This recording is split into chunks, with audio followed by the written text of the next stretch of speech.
spread, right? The spread between the bid and the ask, right? I just have a rule of thumb, right? The wider the, well, my rule of thumb is that I'm not willing to pay more than 10 to 12% to any market maker, right? So if the bid and the ask, it's not about how many cents they are apart, right? If the bid and the ask are or the easy way to calculate this is just take the bid minus the ask divided by the bid, right? If that is greater than 12%, that all that money in between is the spread that you're giving to a market maker for booking the trade for you, right? So my whole thought process is like, if there's a wide spread, right, there's not a lot of volume on this contract because that's the reason why the market maker is demanding a higher percentage, right? So if I'm going to have to share, right, 10% of this trade with a market maker, it means that there's not a lot of liquidity, right, in this trade that the market maker is demanding a higher percentage, right? Look at SPY, you see it's a few pennies, right, on a $300 ticker, right? That's a 1/100th of a percent, right? 1/10 of a percent, right? This is 12%. I'm not willing to do that, right? It's a percentage of my earnings, right? My profitability that completely changes the trade. So for me, it's not about necessarily the actual like volume number or the open interest so much as it is there a wide spread, right? And if I wouldn't be comfortable buying that spread, right, because it's too wide, then likelihood is that I shouldn't sell it either, right? Because the same size spread is being taken away from me. That's just my rule of thumb. Hey, and Brendan, you can share your screen now, dude. Sorry, I didn't have that on. Yeah, that's what I was gonna ask. My Great. bad. So you should be able to see this now.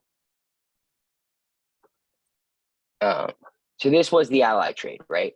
I can go back to that trade if you guys want, but I think that covering, you know what I mean, going from here and covering the covered call and the ability to sell options, right, in a spread is my goal with this. So if you guys want me to cover ally specifically, I can stay on it. I think that the goal with the option strat tool, right, is something I want to cover, and it's not that great to use for covered calls specifically, just because it's not used to show what your equity you're holding, right, is worth. It's used to show how the trade performs. So for the matter of this, like, you know, in staying on time, I'm gonna just jump to like away from this specific equity in a covered call. I would say for anybody that's looking at covered call specifically, let's do a separate call on the covered call, right? Because the option strat tools is just, it's too, like, it's very powerful, and I'd rather just, you know what I mean, allow most people to be able to understand why I use this and how I use it, and then be able to, you know what I mean, construct most of your own trades. So from here, a lot of times, like if I own an equity that he just considered, right, and wanted to sell covered calls against, the thought process there is more than likely that something you own, right, is going to go down, right? Or if you owned it and it was going to go up and you felt that way, you wouldn't be trying to get rid of it, right? So the way that like a lot of people like to think about a certain type of option spread, right, is it's nicknamed the poor man's covered call, right? Which is a bear call spread, right?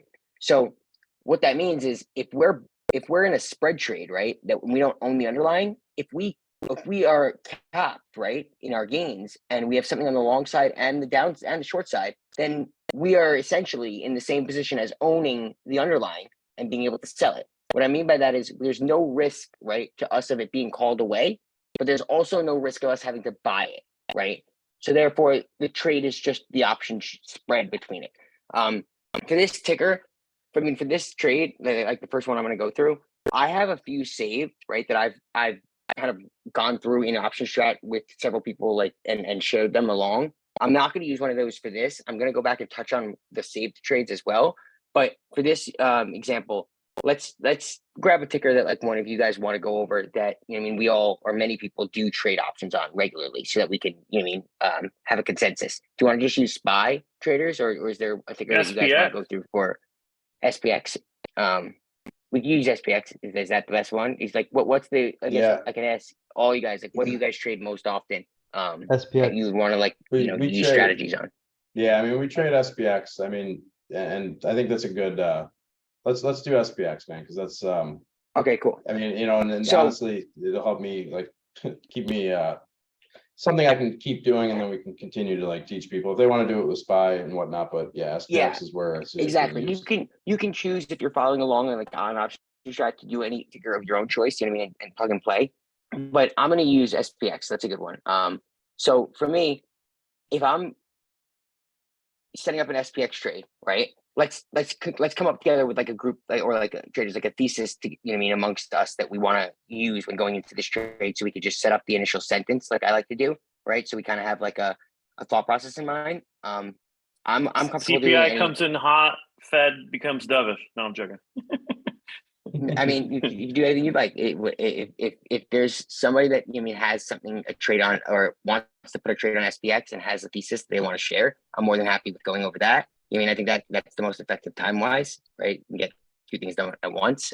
But otherwise, traders, it's up to you what the trade you want to set up is. You know, I mean, are we bearish? Are we bullish? Is there a long time horizon or short term?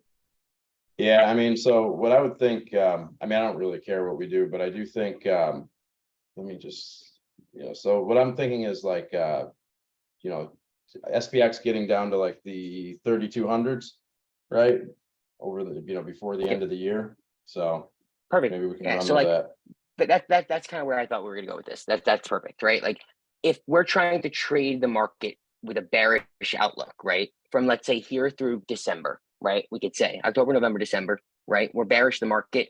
We think maybe there's a 30, you know, under 3,500, it's gonna see new lows, right? So I go into option strat and I start typing in the ticker, right? So I'm gonna trade SPX, right? My thought process is that there's heavy options activity, right? So I know selling options here, right? There's gonna be a lot of volume, right? And I'm gonna be able to receive a lot of premium because of the price of it, right?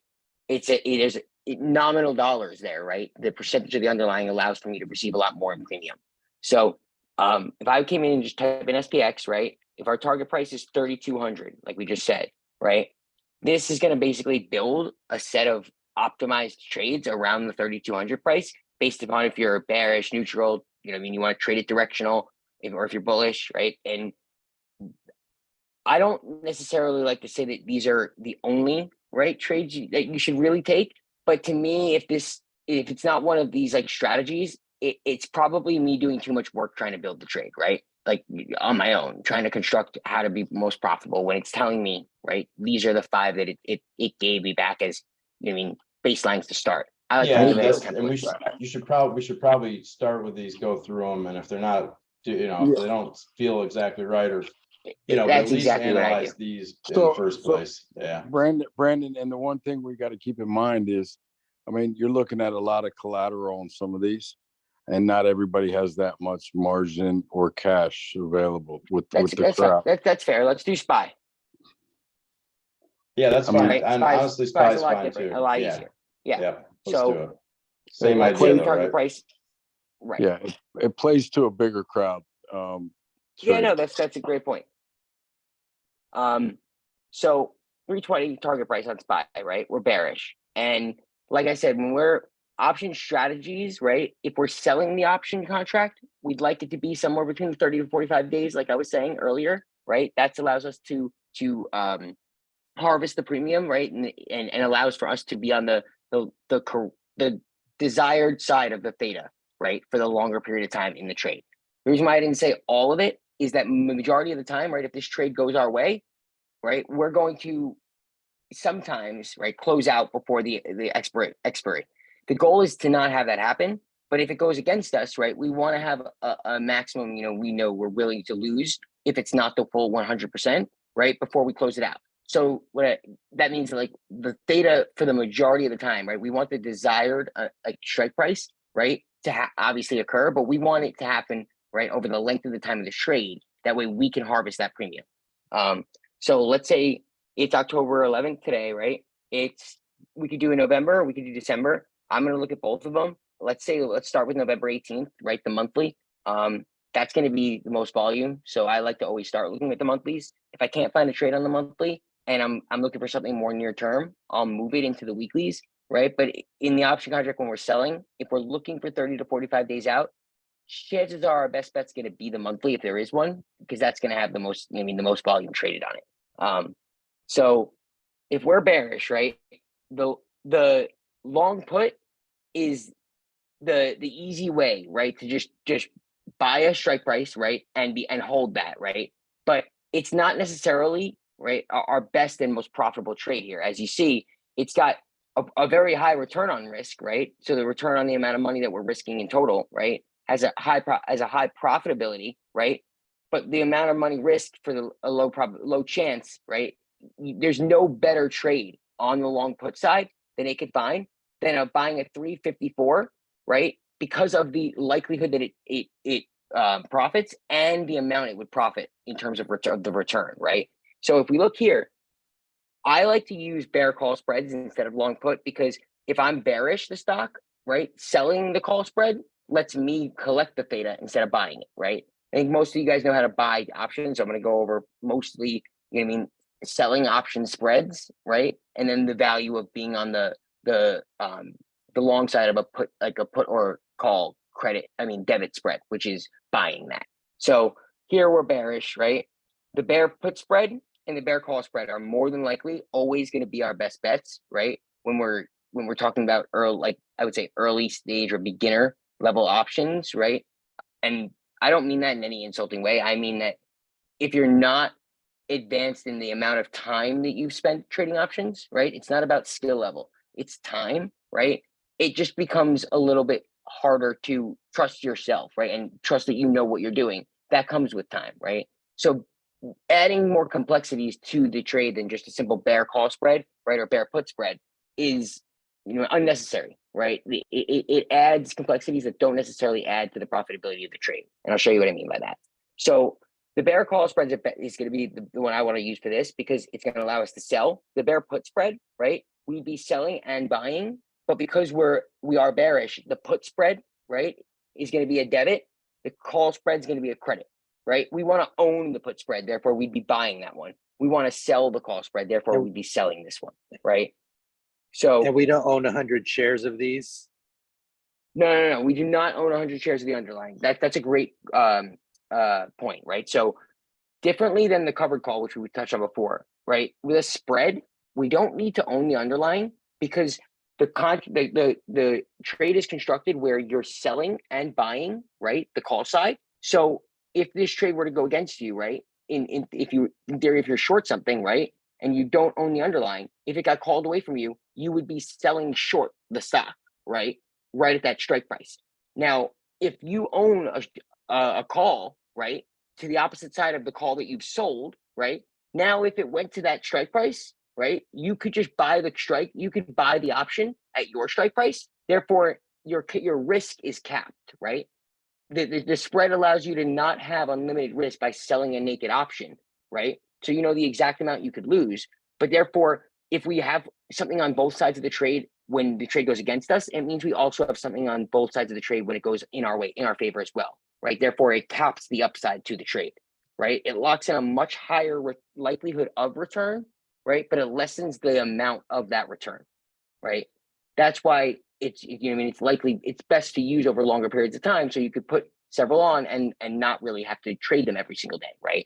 But the call spread on SPY that it set up for us, right, that it found as the best strikes were the bottom here is going to be the sold, right, strikes, and the top is going to be bought, right? So a bear call spread is the sale of the sale of a call and the purchase of a call, right, at different strike prices, right, capping the upside and the downside, but allowing you to collect the premium, right, on the strikes in between, right? So if I'm selling a 330 call, which this trade believes I should, right, that is selling somebody the right, to call SPY away from me at 330, right?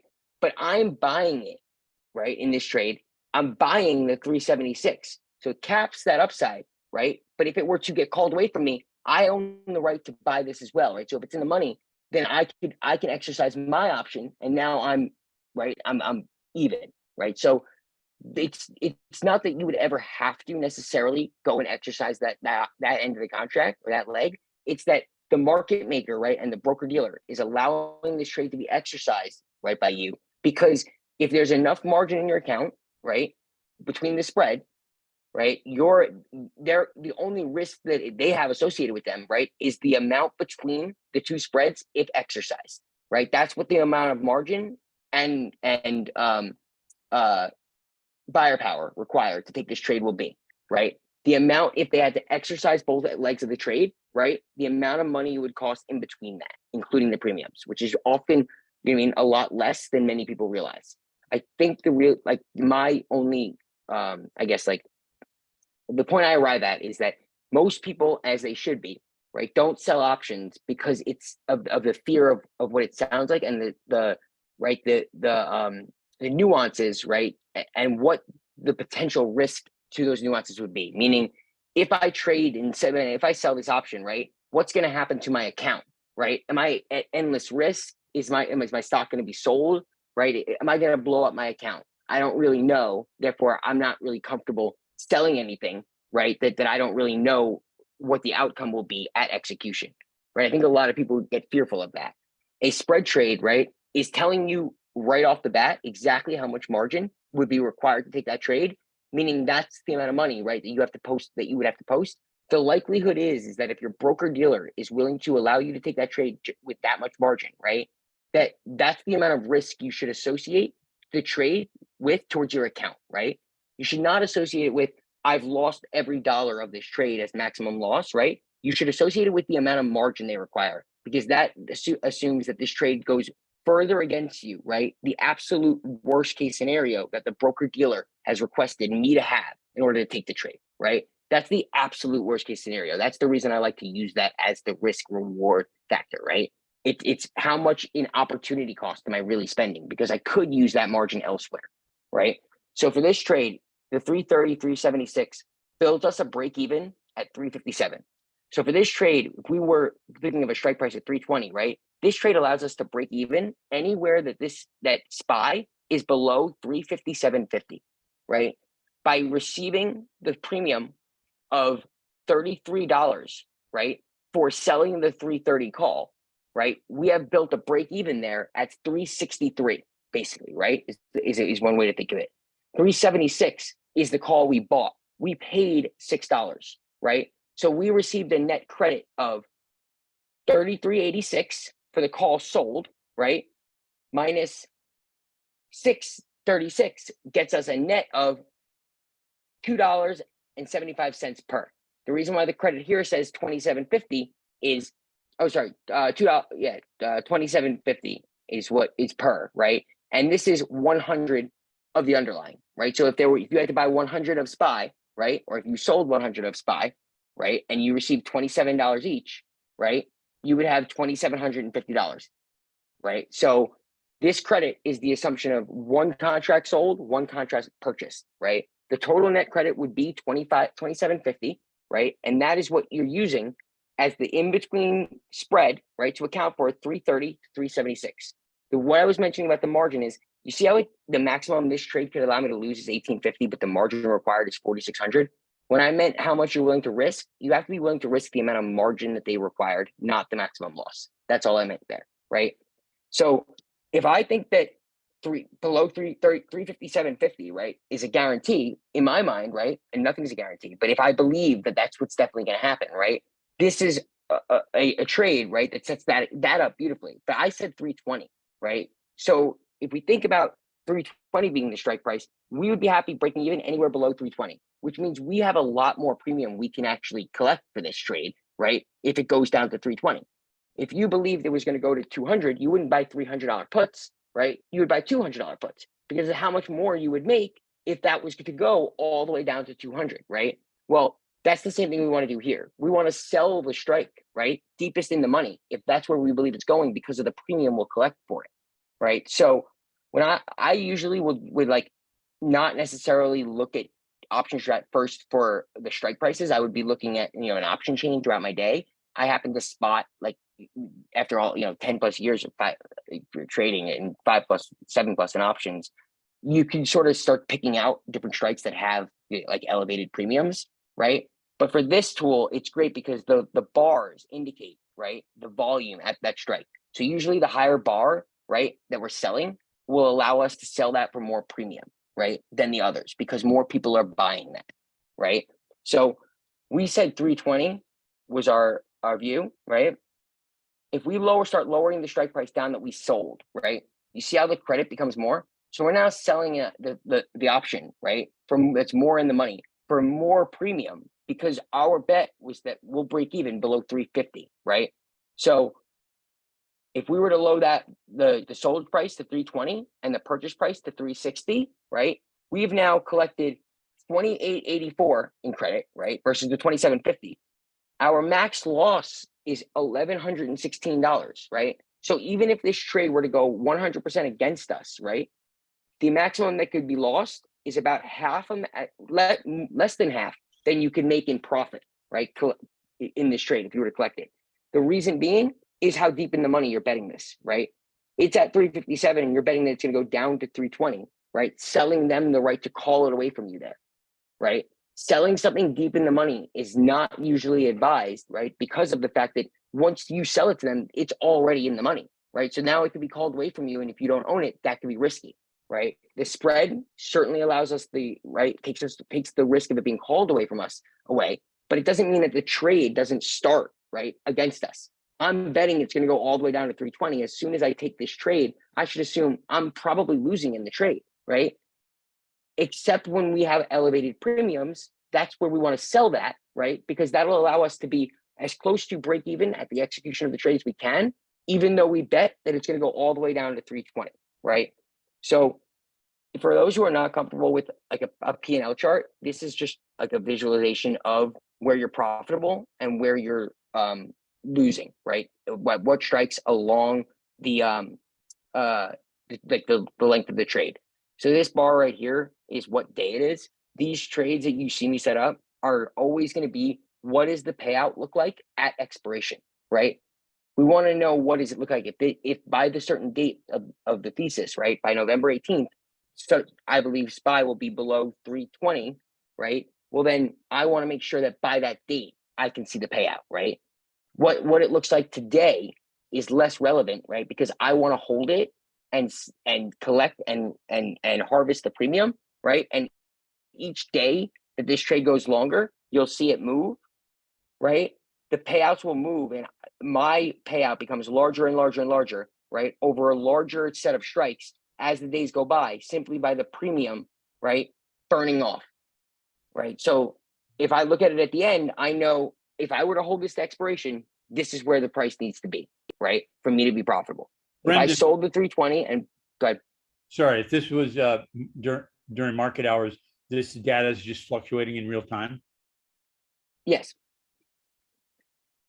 Yeah. So like option strat basically allows you to build out these trades, right? And then save them as well. So like I have all the ones that I build in real time that like I as I'm strategizing them and I save them so I can use it as like a tool to go back and review the trades. But yes, this is updated in real time. So like in the middle of the day, when you're looking at, taking a trade, you can just pull this open, right? And type in the ticker you want. And these will show you what the payout will be right now, right? If you took it, but it allows you to also go in and adjust the prices to whatever maybe, right? Like you may be willing to sell it at or buy it at, or maybe if you took a trade and you want to, right, see the payout of that trade, you can type in, right, the amounts you got or bought and sold them for.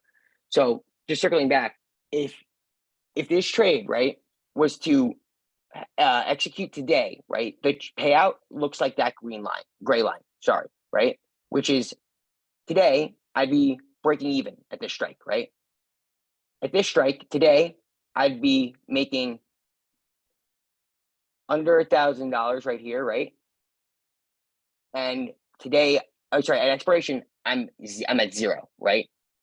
That's not ideal, right? So usually a payout chart will look like this if you know what I mean at first, and those are showing you basically, as you see here, the one expiry forward, right?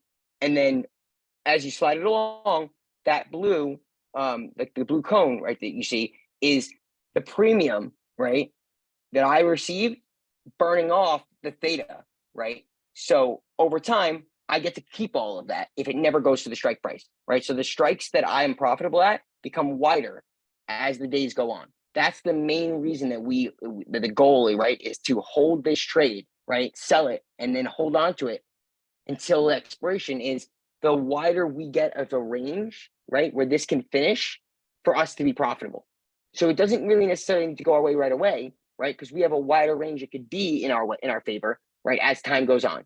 And just like when you buy options, when the theta crushes against you, right, and they become worthless, like on a day before expiration, if you're not close to the strike, that's what's going to happen when we sell the option, right? So the closer we get to the expiration, because of the way the options are priced, right, as you get closer to the expiration, right, the theta begins burning off, right, at an exponential rate. So it burns off faster and faster the closer you get to the expiration. So that's why our goal is really, right, what day are we positioning this around so that we can hold it through that day. So this trade actually looks like a great trade, right? Like if you look at this and you're actually bearish the market through November below 350, right? This is telling you there's a 40% chance of profitability, right? Based upon the amount of premium you're receiving, right? This and what the strike prices are, obviously. So this trade profits closer to triple the amount than it loses, right? With a 40% chance of profiting. To me, that's like one of the better payout, you know what I mean, ratios you'll see. So like ideally, if someone was to tell you this trade, this trade pays you more than you risk, right? And it's a more likely than not going to happen. That's the ideal trade to be in, right? Greater than 50% chance and greater than 1-to-1 payout to risk is usually, right, the culmination of the sale of a contract that was extremely overpriced and the purchase, right, of one that was very cheap out of the money. Now, the reason why we were buying a contract here is just to cap the risk, right? But the idea of buying that is if we buy something for like 5 cents deep out of the money to cap the risk in the trade, right? If it goes to zero, right, and becomes worthless, that makes the other leg of the trade that I've sold, right, become worth, the call I bought is worthless, right? Which means the option that I sold, right, is hopefully now going to be expire worthless as well, right? That would allow me to collect all of the premium in the middle, right? And not be worried about it being called away, right? So that's like the ideal. But if we did not sell the option, buy the option up at the top, right? We would be naked short the call there. And we run the risk of actually becoming short, right? If that were to get called away from us. So we definitely want to make sure we always are going to, right, build a spread, especially around equities we don't own, right? As that's by far, most people in their brokerage account won't be able to trade them naked, but it's certainly the way to ensure, right, that you understand the risk of your trade and that the risk is, right, the movement between and the maximum amount of margin this trade is taking you, right, is taken from you, minus the risk of early exercise, right? Like if you sell something, it could be called away from you, right? But that's the purpose of the margin required, is that's the amount it would take to buy, right, the 360 calls, exercise those calls, right? And then you would just exit, right, in the position with the spreads between it. That is done for you, right?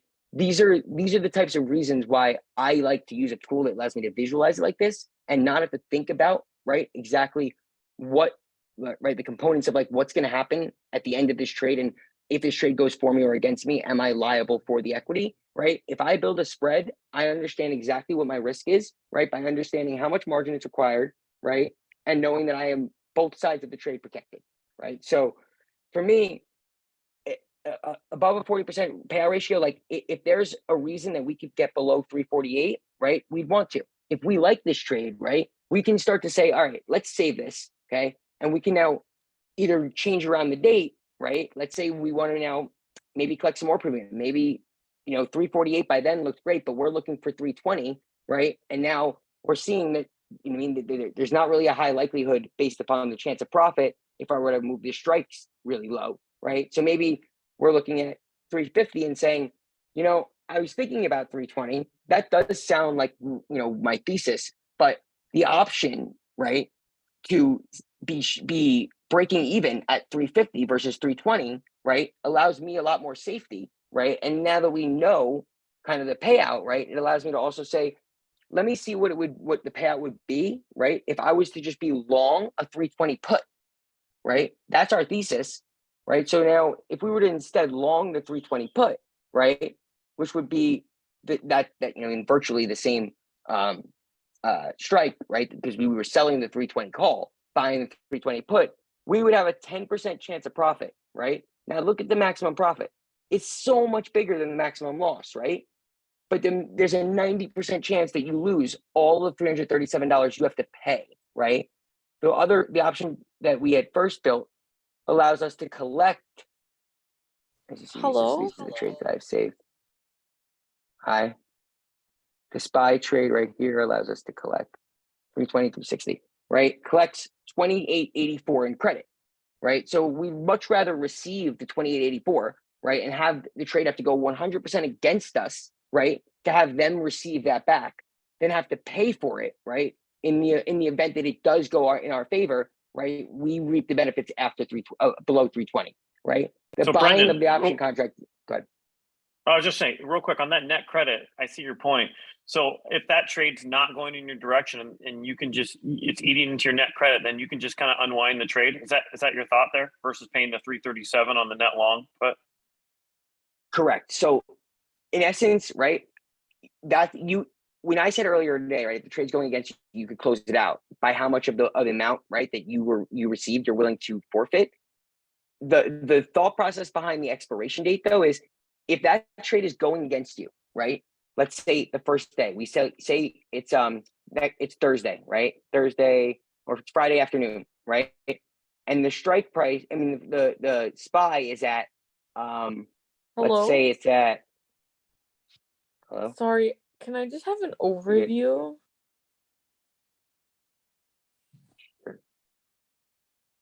In just 1 second.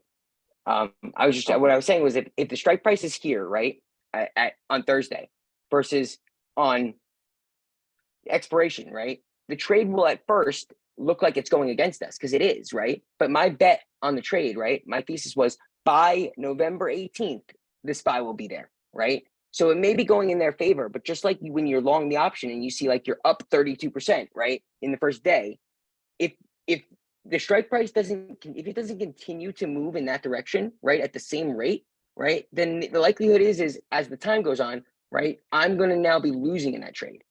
So if it goes against me right away, well, that was weird.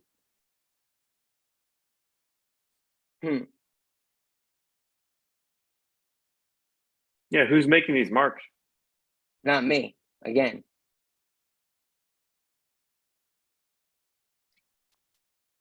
Something is weird, man. This is bullshit.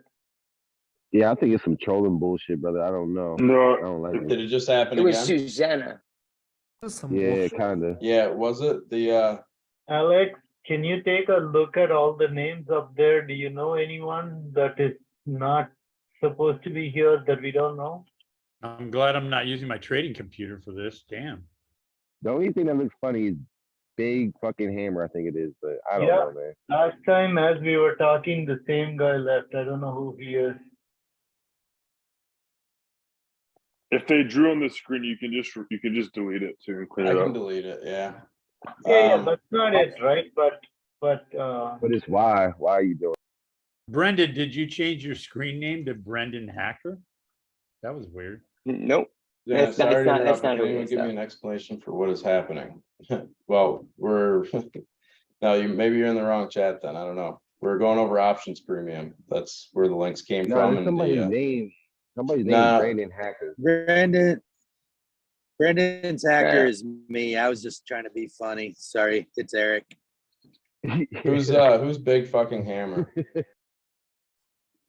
That just sounds trolling to me, trader. That big fucking hammer Just guy. throw him out, Okay. please. Wait, say that again. Who's big fucking hammer? This is not funny, man. Just throw him. Yeah. Just ditch that person. That was my nickname back in the day, but Back when he was a young guy, right? All right, so he's gone. Hey, We you- have, who is, hold on a second, let me just run through the names, because this is taking a second. All right, who's, Susanna? Do you know why you're here? Where'd you get the link from? Okay, and James is me, which is Ultimo is my name on Discord. who's, Spron, or, I don't know how to say it. Mathakura, Sravan. It's Sravan. Going once, going twice. See ya. Figures too, man. I fucking literally heard my dishwasher dinging, so I put down my earphone for like fucking 2 seconds, man. But anyway, who's BKA01 or 01? I'm real. You're here? Okay. Good deal. Alex, did you see what what Brendan posted in the Discord? That No, it was not- Susanna. He said it was Susanna. Yeah, that I was- just posted it. right. Okay, so she's gone. Yeah, I saw on my screen it said like the you could see underneath like the mouse pointer and it said Susanna. So that's all I know. Yeah, no, it's all right. Manisha, who's that? Manisha. You can Hey, folks, unmute. when he's calling you out, can you please get off mute and acknowledge, or you're gonna get kicked out the room? Yep. I think iPhone And look, person's name iPhone. I can lock the room too now, so. They So now posted no in one the else chat, can join. I'm holding coin. What's I'm that? hodling coin. iPhone, the person's name. Yeah, who is iPhone? iPhone in They the posted, chat. I'm hodling coin in the chat.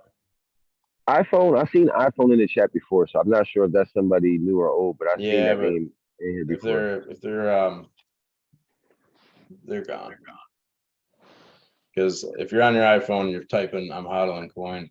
And if it's not, listen, anybody that's on their iPhone, like they can DM me. You know, and be like, Mhm. hey, I can't get back in. All right, so but who's the Manisha? Manisha? Nobody? It's like the third time we've asked. Once, twice. Gone. All right. What we got? We got Tommy, SOC, right? I don't know who that is, but are you real SOC? SOC. I know. All you it's gotta J- do is say here. Yeah. Say here. Michael, John and JK. Yeah. Green Formula. Who's that? Hello? Yeah. Cool. Okay. Now you're good. Let's see. I know who's BKA01. Yeah, I'm real. All right, cool. Appreciate it. Dave, Eli, Eric, JK, Green Formula, we've heard from. All right, so the only one is this SOC. Who's that? Hey, what's up, man? There's me. All right, cool. Hey, Dave's in here. Yeah, Dave's in here. Good deal. Okay, all right, guys, no doubt. I think we're good. I locked the meeting, so look, if someone DMs you and can't get in, I'll as long as we hold on. Alan, I had to mute you. Sorry, man. Yeah, if somebody DMs you and wants to get in, just just DM me right in the Discord or on Twitter, and we'll hop in. So, oh, never mind. SMT. Okay, I kicked fucking Jesus Christ. He just didn't answer in time. All right, hold on a second. I kicked out fucking. Hold on. The wrong person. Yep, that's all right. Just give us a second. Let's just get this figured out, and then we'll be Hey, Brandon, can I ask you a question though, right? When you sell the call Yep. or the put, is it mostly institutions that buy it, or is it like somebody like me? Anybody. You could never know, to be honest, but like it doesn't really matter, right? Like it's more than likely a market maker, right? Like a computer, to be honest, right? It's more than likely if it's like buying and it's like very out of the far out of the money, it's not likely like an institution is buying my right? But it's very likely that it looks like, right, a market maker of some sort, right, is buying the trade, right, the opposite side of the trade, and delta hedging away their risk, right? That the more than likely thing that's happening is that whatever the opposite trade that I want to take is, a market maker somewhere is going to take that trade and then just delta hedge the risk away. So if it moves in any direction, right, they have their risk covered. That's the best way to think about it, right? The same way I think about buying options. I don't think about someone else writing them to me, and I don't think about an institution writing to me. I think about, right, like if I would like to buy something, the market maker, similarly to a bookie there, is going to let me take it and then just find a way to hedge out the risk. Right. That's Let me probably the say- best let me way I say- can explain that. Like, but when you close out your call or your put, or your sell, how does that work? Like, because you're taking that from somebody else, if I'm correct? Like, you're taking a profit from somebody else. Well, so Like, if I was to make a call and I you wouldn't- covered it, like, how would I still, I don't know, I'm still Because- understanding the options. remember, if I own it, right, and I'm selling a call, I am putting up the ask, right? There's currently a bid, right? I am gonna bring my offer to the bid, right? And whoever bid that, I'm now selling that option away to, right? So it wasn't that person that bought it for me, right? We don't now hold to the same, like ends of a string that are on the same trade, right? The positioning is that I, right, was willing to sell to someone that bought a certain contract, right? But if I want to buy that back, right, I'm just closing my end of the trade out to even, right? We're not related in the trade anymore, right? Yeah, As soon real as I quick, wanna- I see his. if I want I to was buy just it gonna say, I back, see his question. Oh, go ahead. yeah, the question, like, I definitely understand it, but when I want to buy it back, right, I'm not buying it back from you. I'm going onto the open market, right? Because I am now short 100 calls, right? You don't have my 100 calls. I'm just short 100 calls, right? You're Right. long That's why you 100 expect the calls. You're market not to go necessarily down. long I got mine. you. What was that? No, I said I got you. So that's why you want the market to go down if you're selling the put, because you can always buy it back at a cheaper price. Well, that's the goal, right? The option that we sell, right? It will go against the way that the person who bought it would think, and it would go in my favor, right? So if I sell that option, I want it to go down. Therefore, that option that they bought and I sold expires worthless if it goes down, right? And never hits that strike price.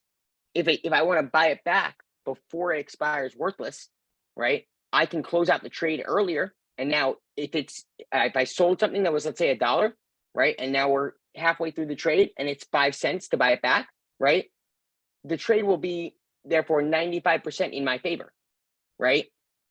I can now close out the trade. You gave me $1, I gave you back 5 cents is a way to think about that, right?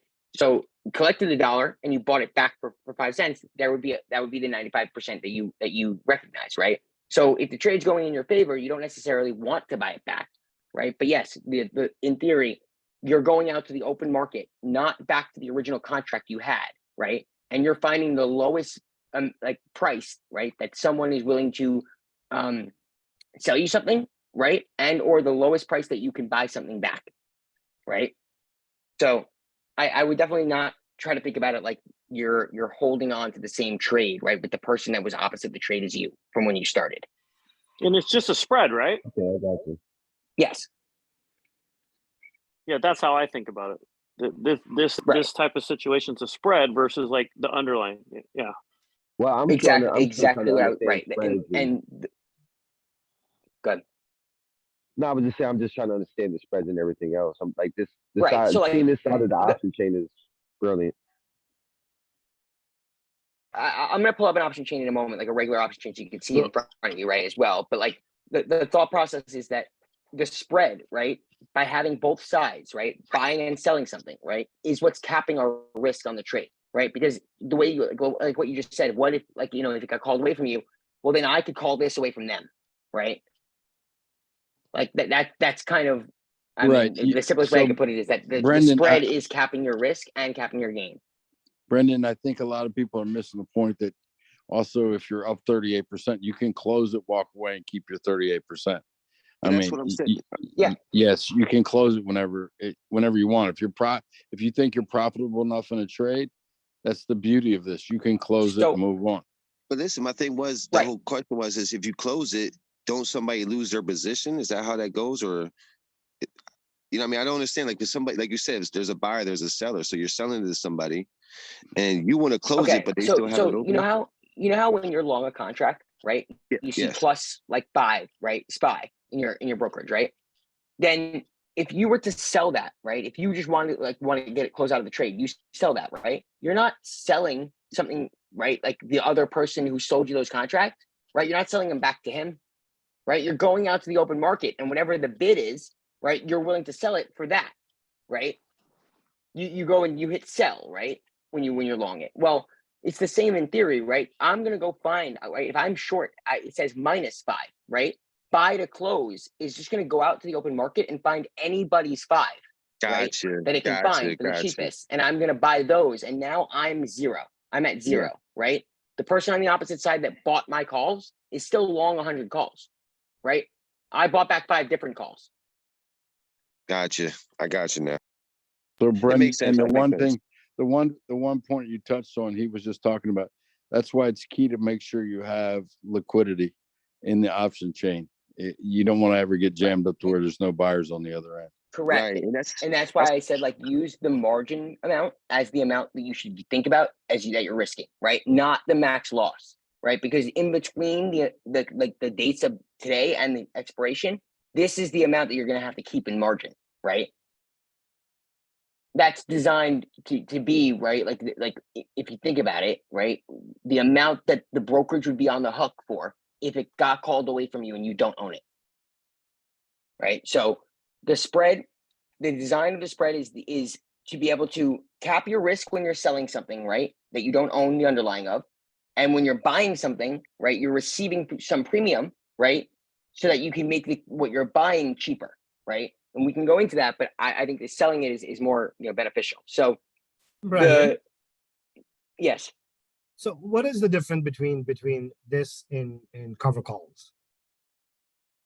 So with a covered call, right, you have to buy or own the underlying, right? So I would have to own SPY, right? Yes. Because I'd be selling what against my asset. With this, I don't own anything underlying it, right? I'm just gonna go find a ticker or an index that I like and believe and have a thesis on, and I'm gonna trade it in a spread, which is nicknamed the poor man's covered call, right? Because instead of buying the underlying, we're just gonna buy a call, right? That's out of the money and cheap, that caps, right, the downside by giving us the right to own the stock, right? I don't have to own the underlying as long as I own the right to the underlying. The right, the same way yeah. I'm selling you the right to the underlying.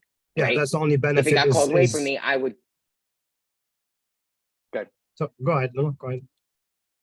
I No, said no, the only go the thing is the benefit is not having the share, but the profit it's pretty much very close to what if you sell a cover call if you do own your shares. Correct. In theory, right?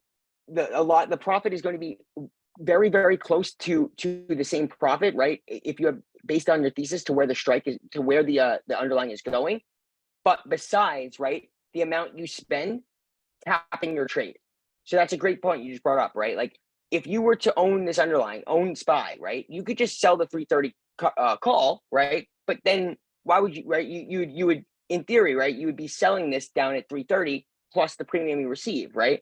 But you own the underlying. So if that happened, it would just sell your stock, right? And you would receive the cash for it, right?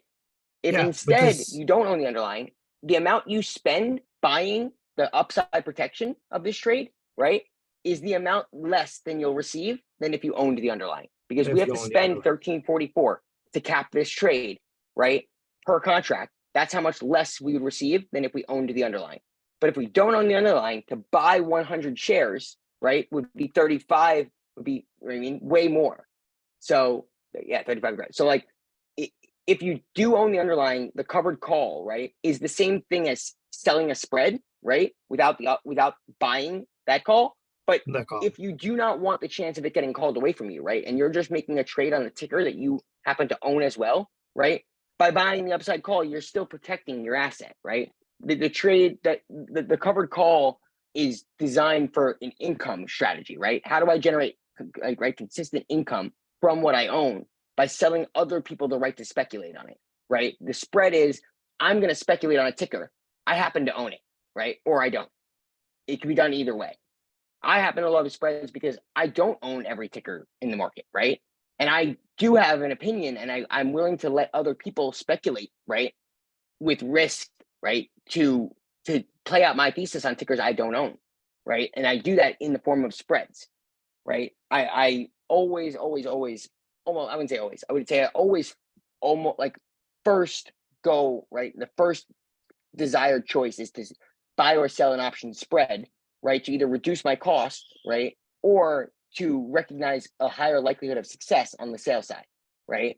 I don't ever want to be going and buying the naked option because I'm telling myself, right, that I have to get that exactly right, right? So what I use option strat mostly for is saving the trades that I find, right, that I like, right, that I think about or that I build, and then like a journal, right, as you see here on my screen, it saves the trade and I can see what the return is over time, right? So often what I'll do is like I'll find something like right here where you should see somewhere here, right, where here I'm short a put, right, and then I built a different custom trade down here on the Qs, right? And the goal of that was like if I have a similar thesis, right, where it's going to 265, what are two different trades, right, that I could build? One where I'm buying something, one where I'm selling, where I could see, right, it perform over time to kind of like you would when you're, you know what I mean, journaling, you kind of go back to it and say, okay, like what did I do right? What did I do wrong? Well, what did this trade do well, right? What did this trade do not do well, right?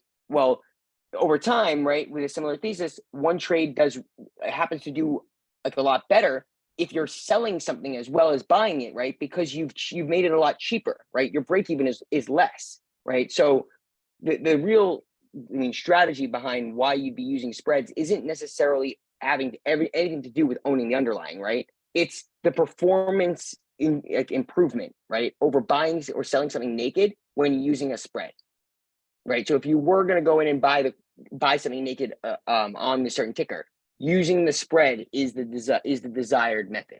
That's kind of what the point of this is, right? Hey, the second one down, that Apple one looked great. Yeah, you built some of on the these 29th? have done really well. I shared most of these in the Discord when they've done well. Yeah, this one's done well. This one's done really well. I took a few of these actually. This trade right here, the 270-290 QQQ was a pretty good one as well. So like, for example, Tesla is something like I'm like often a critic about, right? This is the trade I took on Tesla, right? It was a 350-400 spread, right? I sold the 350 and bought the 400 call, okay? So this trade now is reaped 100% profit, right? Because of where the strike price is and how much I received in premium. That's about to expire, right? But when I first took it, I wasn't sure what I wanted to take on Tesla. So when I was taking the trade, I saved several of them, right? And now when I go back and look at these, I can basically assess, right? Like, wow, okay, next time I'm going in and I'm right, like looking at, you know what I mean, let's say a bear call spread, maybe I should look at, you know what I mean, like using a condor, right? Like this was the 220, 225. This condor was the same strike price, right? And one has performed significantly greater, right, than the other. Why might that be, right? Those are the things I like to do. The other thing I use option strat for, which I went over the other day really quickly, I'm just going to cover it just for a second, is when you're looking at live flow come in, it's often very, very misleading as to what it may be. So when you use option strat, if you save trades, it lets you see the trade, right, in the visualizer as it comes through in the flow. And then I sometimes will go in, I'll be like, you know what, I'd love to see how this trade actually pans out, right? Like what if I were to have also done that trade, right? Or if that was a better thesis than mine, right? I compare my trades to some of the other trades that kind of like had a similar thesis to me or looked like similar trades to mine that I saw go through, right, in options flow, right? I'm sure many of you guys have seen, right, like flow come through on a trade. Is that you're real holding trades and or is that not just getting people into. saving their Real. trades? No. That's Those are pretty powerful. That's the regular Yeah. options flow. Yeah, it's regular options flow data, right? That allows you to actually see what the trade truly like looks like when they're buying or selling it, right? So like GE, this was a $600,000 today, right before the close, right? 80-65 bull call spread, right? This is what that trade looks like, right? So like, it's obviously very helpful to see, right? When you see some of these massive size trades, I saved one today specifically that I had found. Here, this one on Baidu was one, but specifically on the SPX, I believe was. So right Brendan, with here. option Yes. strat, it appears that the account to have with them is the one that offers the live option flow, right? Right, like if you're using it for live flow, yes, right. It can replace like in your flow tool. I know Monodib also uses them for options flow. I happen to love them, but the cheaper package, right, is 15-minute delayed flow data. So if your goal and when you're using it, right, is like you're going to go back like at a time like right now, right, at 10 p.m., then you just need right, past options flow data, right? If you're gonna reviewing it then. If you want to use it as your flow tool, certainly, right, like that's more than worth it because the tool you're currently using is probably somewhere around the $70 range, right?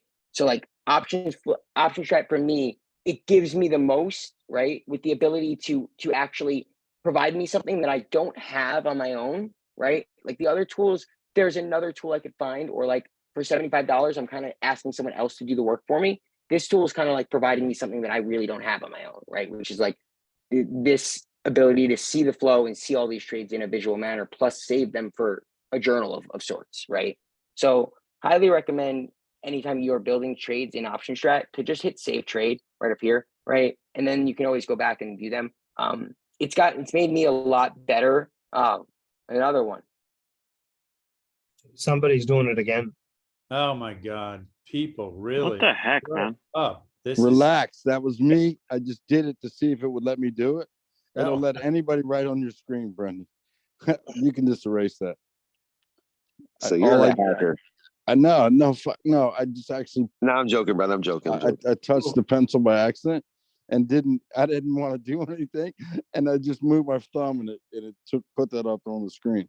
You're No good. worries. You're Yeah, good. just Hey, hold on Brendan, a second. for another evening, and thank you so much for doing this. If you would be willing to do another evening on how you build your thesis, how you screen, how you find something that you then Absolutely. want to build a strategy around. If you could do that in another session, Yeah. that would be incredible. Well, you say it's the IV, right, Brandon? Is it the IV you play? Yes, mostly. That was a pretty good call, right? Like I just try to sell expensive premium, right? Like when I'm thinking about a trade or a ticker that I have a thesis on, if someone is saying that they're willing to spend, right, over ask and then right and then some for a trade, right? I'm trying to look at that as to why is someone speculating so hard, right? And if they're speculating like that, right, I'd rather be the bank than go to the bank any day of the week, right? So if it's like be the market maker there and let someone speculate with a very low probability, I'm gonna do that, right?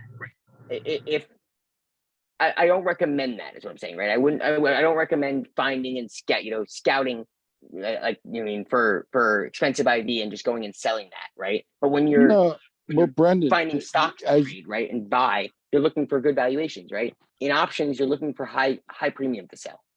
But let's say it starts at like 300 on the IV. Is that good time to short it because you expect it to go go long because you expect it to go back down because the IV is so high? No, that's what I'm saying is that it's strictly about the options contract when you're trading it, right? Like that implies that options contract, right? It doesn't imply anything's going to happen to the underlying. It implies that many more people, right, are buying that strike option, right, or selling it, right? The implied volatility of that strike, right, it would require a much greater move, right, in order to happen. So I would definitely stay away from thinking that by looking at IV, right, it's going to tell you anything about what the ticker is going to do or what people are actually, speculating about that ticker, right? I was probably trying to say trade the IV down. Like if it's IV crushed, like could you play a situation where it's like too much IV? You could That's just crush exactly it? what you're doing. Okay. Correct. That's exactly what you're doing when you sell an option spread, right? You're selling like when you sell the contract, right? When the IV is high and you buy it back, right? Near expiration, or if you let it expire worthless, right? What happened was they were long, right? The theta, right? That theta crushed the IV, right? As it got close to expiration, right? That the purpose and the desire is to sell options, right? That have expensive IV, so they overpaid for it, right? And as the theta crushes, right? The implied vol, right? All guys probably hear IV crush, right? And that IV crushes, right? That option just became that much cheaper for me to buy back. If not, so Brendan, worthless. Brendan, I'm sorry to interrupt, but you use this a lot to sell these spreads around earnings, right? For the IV crush. I mean, you can sell them and actually get out of them before the earnings call is even done with the IV, right? You follow what I'm saying? Yes. or you're better off. So the next Brandon, day. you did that a couple months ago with Tesla, and Right. I just took like a one direction, and you had this, and you won, and I lost. Right. I remember Yeah, that. I mean, you can play the IV. Wait, who just and said that's- that? That was me, Brandon.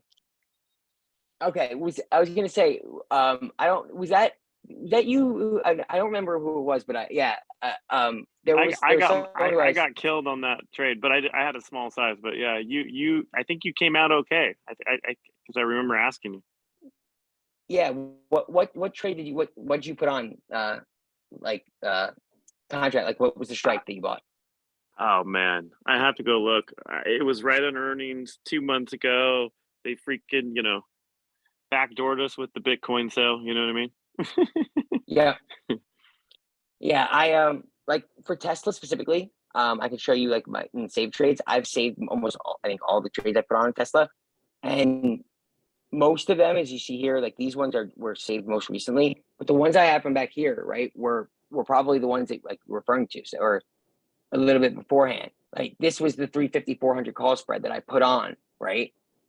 I don't know if it was I at think it was earnings, that but one. That's the one I remember you talking about. yeah, right. So like holding this to today, the total return is up 99%. Right. So like there's 25% of that came today. Right. Like that's kind of why I use these trades, right? Is to recognize, wow, like I jumped at buying it back, right? Or like I got out of this. I really should start holding these to the expiration of, you know what I mean, based on the thesis I'm making. Because almost always I've noticed, right, that at expiration, the trade is significantly more profitable, right, than when I exit it early because it's going against me. But in theory, if I looked at how that paid out at the same strike, right, but at expiration, I'd be profitable, right? That's why we use the P&L chart at expiration. So That's Brendan, why I'm here tonight listening to you, buddy. so it keeps all your trades live, even though you've closed them out a long time ago, huh?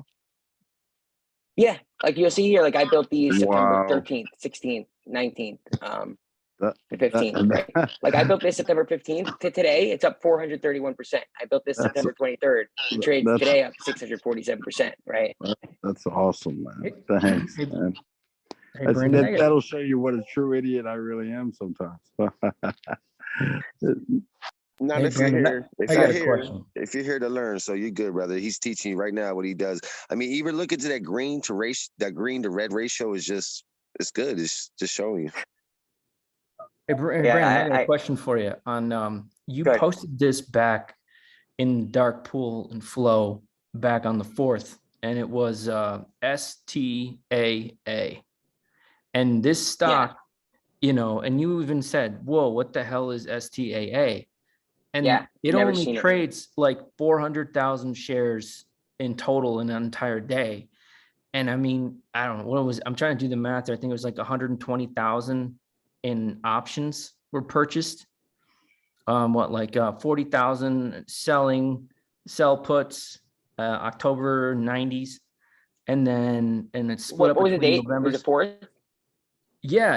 And I mean, if you go in Discord and I just go in the right corner and I just hit STAA for searching, or it's in the Dark Pool Flow on you literally say, what the hell is STAA? So I was just wondering, like, if I wanted to play something on that, what would be the play? And would it be, I mean, obviously I'm imagining like it's obviously with low volatility, definitely risky. But if someone's doing that, honestly, like, the reason I wrote it, wouldn't they be like, are they like Yes, hedging their this is- position? Is that what it is? So when I see something like this that I think I don't know, right, at all, that's what alerted me, right? It's like a lot of times you hear like, do they know something? I don't want to try to guess that at all, right? To me, it's honestly kind of usually a stay away from that, right? Or there's a lot of people speculating on this random name, right? If you wanted to sell options on it, you could, but you really wanted to have a thesis on the name, right? So like seeing a ticker like this come in, I don't know the ticker at all. I don't know the company well enough to really say like whether or not I would follow in a trade at all, right? Or to know which strikes are relevant or not, right? But what caught my eye was that as soon as that started coming in for that first day, right, there started to be flow again. And on the 4th, look at how many trades came in for this ticker, right? Today there was one, right? On the 4th, there was massive amounts of trade on this ticker, right? So mostly what I was looking at, it was like, what strikes are people buying, right, and selling, and why, and what does this say, right? What does this company do, and what are the dates they're buying, and are they bullish or bearish, right? A lot of times, what you'll find is like, okay, if there was massive flow coming in, right, on semis, right, it could be TSM, right, but if it's all negative on TSM, that to me is saying someone's bearish semis, right? It doesn't matter Right. TSM and that strike price. It's telling you, right, something about people moving in size, right? And they're not necessarily telling you one company specifically. They're responding and reacting, right, to other news that's hitting companies in the same sector. That's mostly what I would do. If you want to, you can find some like the bigger ones, right, and say like, let me see how this one pans out over time, right? Maybe there was something I noticed specifically about the strike, and I was like, I'm gonna see how this does over time, right? If it's doing well, and I do believe, right, that this was like a good trade that I like, maybe I'll get in it at some point, right? So you hit save, and you can see how it's doing, right? I usually go and delete these to not confuse myself, but like that's something that option strat lets you do, right? It's not you shouldn't find options to trade based on that, but it's certainly giving you so much more detail when you do see, right, flow come through, to be able to visualize it and see, okay, like this is truly this bet was that it breaks even above, right, like, you know what I mean, a strike price that it doesn't look like, because they're buying or a spread, right? Well, a lot of times when you don't see that spread come in as the spread and where it pays out, it's a lot harder to understand the bet they're making. Brandon, Yep. Gotcha. Thanks. Mm-hmm. do you use bar chart also, right? Yeah. So do you run the bar chart option scanner and then bring that over to option strat to take a look at, the results? Yep. Sometimes I do. So like what he's talking about is in options right in here, right? Like they have bar chart has some pretty good option screeners, and I'll oftentimes monitor. It's a great point you mentioned that, right? Percent change in volatility, right? IV rank, IV percentile, most active options. These are some pretty good areas to start getting ideas for. I usually like what Madhav said was a good point, right? If I have a thesis on a trade, like a trade I want to make, right? I won't start with the screener. I usually start with the ticker there. But if I'm more so looking to look at trying to find some highly profitable or highly, high return trades, bar chart usually has a pretty good screener, right? That will allow me to see specifically based on what type of option I want to sell or buy. Kind of like, let me just show you an example of what it does. So it's viewing all of the short call butterflies, right? That it can find right here based upon the strikes, right? And basically giving me the ability to screen for certain things that I may like in the trade, right? I may want it to be above a certain maximum profit, right? With above minus, below a certain risk, right? And a certain expiration date. I'm not logged in right now. I usually like to use the screener mostly for finding the ones, right, that are mostly highly likely to be profitable, right, but don't have a great return, because it's very easy for me to just where is it, max loss, right? The max loss, right, if I sort by it, right, I want to go to the ones that are least amount, right, the amount I can lose is least, right, and then max profit percentage. So it's a helpful way to view it all data wise, right? Without it, I certainly agree, Madhav. I don't necessarily find the option contracts by using the screeners. I'll use the screeners when I'm trying to get inspiration, or think of a trade, right, set up that I don't really, you know what I mean?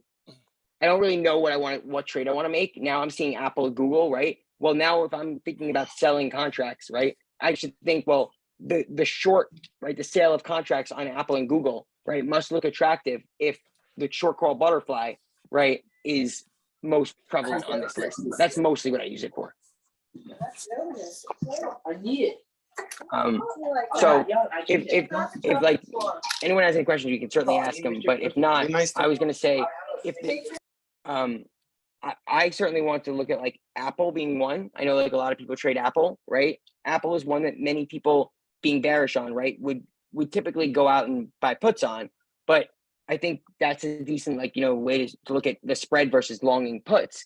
The reason I started doing the first options call at all was a conversation with Tequila Girl about I think it was at the time MicroStrategy, and it was like a bear thesis, right? And the returns, right, of the spread that we built together versus the long, right, put that was affordable for the same price. The long put expired worthless, right? It was down 99%, right? The spread turned out to be up about 100%, right, at expiration. And the purpose of the exercise was just to recognize how if it goes to your exact thesis, right, but the option is just a long contract, right, that being long the theta there is most often, right, going to hurt you badly enough that the trade will actually be a less profitable trade, right, than if you capped your upside, right, but increase the likelihood of the profit, right?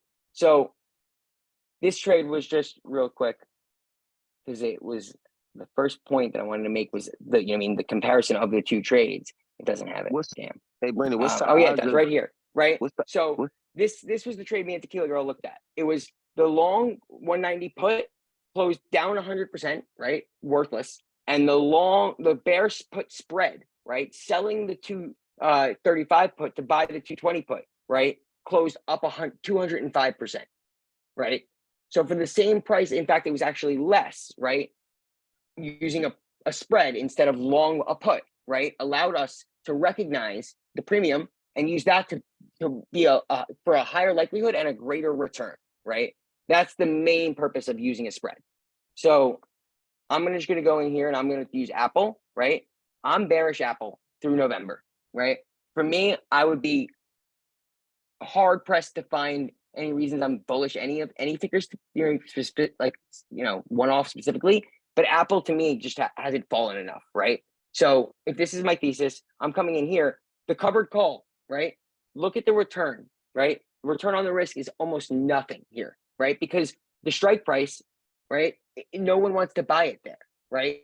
Most people are buying, right? The fact that it's going to go down. That means they're longing that put, right?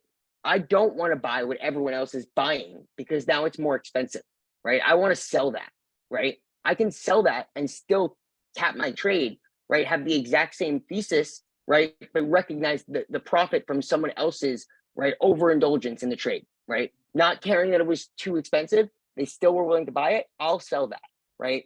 So with that, that's why we would do oftentimes a bull put, a put spread, right? Where we're buying the put spread, not selling it, right? But we're still selling one leg of it, okay? So if I'm bearish Apple, the bear put spread versus the long a put allows me to sell a put and buy a put, right? Now, this one is going to be a debit, not a credit, because we're using the sold put, right? Which is hopefully going to expire worthless, right? In a similar way than we used the bought call previously. But this is the recognition of premium, right? So we're selling a 120 put, let's say, right? This trade breaks even minus at 136. So basically, if I have the thesis of I believe it's going to go down from here, right? I can take a trade, right? That allows me to pay way less than I would if I was just long a certain strike price, right? But recognize profit from the strike that we're at today, right? By collecting $2.07 in premium for selling a 120 put, it reduces the price, right, of this 145 put. If it was 1075, it's now going to cost me a total, right, of $868 to execute this trade, not 1075, right? So I've capped how much I can make in the trade, right? Because if it goes up, right, this will cap my losses. But if it goes down, right, eventually, as soon as it hits the strike price that I've sold the put at, I stop making money, right? Now, if I had just longed the 120 put, if it goes down here, right, I make money endlessly, right? There's no price that I stop making money until it goes to zero. I'm willing to cap that and saying I don't believe it's going to go all the way down past 120, right? For the ability to to reduce this trade's cost by, 20%, right? That's a 20% more likelihood of me profiting in the trade.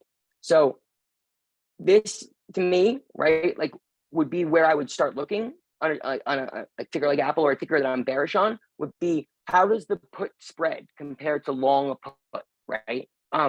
That was the easiest way to to show other people how one plays out over time, because we were all accustomed, right, to receiving something discounted, but seeing how that discount actually plays into the option contract, right, makes you recognize that selling an option contract, right, is oftentimes like the most profitable way, right, to see the thesis out. And it's because we never had the thesis Apple's going to zero, right? So buying puts like 120 puts means we make money everywhere below 120, right? The premium is going to go up in price. So yeah, I would be long the put. And as we got closer to expiration, the premium would go up, right?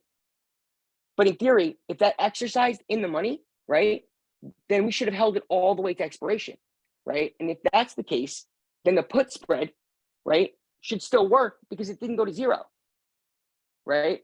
So I just think that most people buying the put spread, it's the cheapest way. I mean, buying a put long, right, is the cheapest way that they could see the trade, right, and go in their direction, and they can recognize a profit because they're planning on selling, right, the increased premium on the contract before expiration, right? But if you're selling options, the way that you close that out prior to expiration, right, on your end, if you bought it, you're hoping that if you're short the contract, right, if you held it all the way to expiration, it would become profitable, right? It doesn't have to be profitable today. So for me, I just think that if you can reduce your cost of the trade, right, and increasing your likelihood that that trade profits at the same time, right, that's usually advantageous. You're not betting the stock was going to go to zero. So making money from 120 all the way to zero doesn't make much sense to me. I'd rather make more money between 120 and 160 than endless money each dollar below 120, right? Because the range there is just not that great, right? It's to recognize the range between, right, with a greater profitability, right, than the absolute strike price. If you knew exactly where this ticker was going for a fact and you could bet on that, well, then you'd be Buffett or Soros, right? We don't. We have an idea of the range, right? And some people are willing to overspend on seeing their thesis out, right? I'm willing to find the trade similar in which I'm going to sell that to someone to still see my thesis out, right? There was no reason why this put spread did not let us see if the thesis out of, I believe it's going to 122, right? Or 120. That allows me to get $1,632 per contract, right? On the 868 net debit. If it went to 120 and I was long a 120 put, right, I would be now still, right, the amount of dollars I spent on the premium out of the money, right? So if we wanted to just remove this the short put real quick, I can hit exclude. Now, if I just want to do instead long a 120 put, right, this is what my payout looks like. Right, so we went from a net debit of 200, right, to a net debit of 868, right? But the trade now has 4 times more likelihood of profitability, right? And the max profit is significantly different, right? It's significantly greater than, significantly closer, right, in the spread, but it's significantly higher, right, in the return to risk profile, right? That's kind of what we're always trying to look at. This one has a max loss of 11 grand, right? Selling a put and not buying the put, right? Including it has the opposite. So now let's take away the fact that we're going to exclude selling a 120 put. It's very profitable, right, if it goes to my strike price, right? But our strike price was 120, right? Now look at how profitable it was, right? So the spread allows for the trade, right, to be actually to work out in your favor, regardless of whether or not you cap your risk, right? It's where between the strikes that that it's profitable that you're trying to wager on anyway, right? That's like the way, at least the way I've always thought about it, right? Like for someone to tell me I can recognize every dollar below a certain strike that it makes money. I mean, right? I've never bet that it was going to go more than 50% down, right? So why that bottom 50% of those profits are never obtainable to me, right? I'd much rather cap those to recognize double the profit if it stays between these two, right? That's kind of like the way I've always thought about the discount in an option. So for me, I would play this more further out, by the way, just only because of the fact that I would reduce the amount I'd have to spend in a put spread, right? I'm still long the put here, right? So I kind of want time, you know what I mean, to be shorter, but the amount of money that I have to spend, right, reduces significantly for the same exact chance of profit, right? So something like that to me, I usually would play around with the dates, right? Because if I'm long it, the option, I need this to be at a certain strike by a certain date, right? In order to be profitable. If I'm short it, I can try to hold, right, that the price, that the strike, the ticker never went to the strike price by that certain date, right? It's sort of like the opposite thesis playing out, but it's more likely that if you think about the amount of times you bought an option that wasn't in the money, right? 7% of options, right, expire in the money and are exercised. 93% expire worthless and or unexercised, right? 93%. So like those 93% of trades are being sold by someone, right, and never bought back because they expire worthless, right? That's the type of trade you're trying to make, right? I'm trying to say I would rather people speculate on a certain strike, and if it goes there, right, as when I lose, rather than saying I believe this certain strike is where it's going. That's kind of my view on the ability to sell versus just buy a contract. I have a few more I wanted to go over. Is there anyone Hey, else that has Brandon. any questions real quick? Yeah, Pulling this up. does that option strat have like a live chart where you can watch it, you know, pay attention to the feed? It just has a flow, like a live flow. Okay. It doesn't have like its own charts. Yeah, like if you could sit here, I like use like TradingView for charts. okay. Yeah, Trader got me on You TradingView can right do now, this. so. So like you can view the trade and go back to historical chart, right? And this will show you the option contract over time, right? In relation to the underlying over time. If you see on my screen, I should be building it. Right. This is what the option was worth over the last 1 week as the underlying moved. I'm not sure why it's not loading. There we go. Right. So you see as the SPY, when the SPY dropped here, right? Or this is, yeah, SPX. SPX gapped down, right? This option contract shot up in value, right? To me, if I'm short it, right? Because it went from minus 324 to, oh no, yeah, it's dropped. That's interesting. Why it's red. Anyway, not important, but that's interesting. The chart is sort of misresembling when this occurs. Because it's at 8 p.m., right? So like in theory, options contracts don't sell at 8 p.m., right? So the theta, right, is accounted for here. So that's why I was confused, right? This didn't actually occur at once. It happened when the theta burned off. Interesting. Yeah, so you can use the chart for like, I mean, viewing the historical over time, but it doesn't have its own like live charting tool. Gotcha. Appreciate Is it. there? Yeah. Does anyone have any specific tickers that they have a question about or want to go over, or anything that I've mentioned, or should I kind of carry on in some other, spread trades? I got one more question. What's the pros and cons to exercising? Like, could it be a bad thing in your part, and could it be a good thing in your part? Like, that's the only thing I worry about when you sell a contract is like, what if somebody, exercising? Think about the situation in which that might happen, right? It's not a bad thought. Like you're right to fear that, right? But like if you think about like, go ahead. No, I was going to say like, what's the odds of it? Maybe, you know what I mean? Like, out of maybe 10, is it like 10%? I mean, depending. Have you ever exercised? Have you ever exercised an option early in the money? No, brother. I this is like totally new to me. That's why I appreciate the space in this. Right. So it's very, very unlikely that will happen, right? Early, right?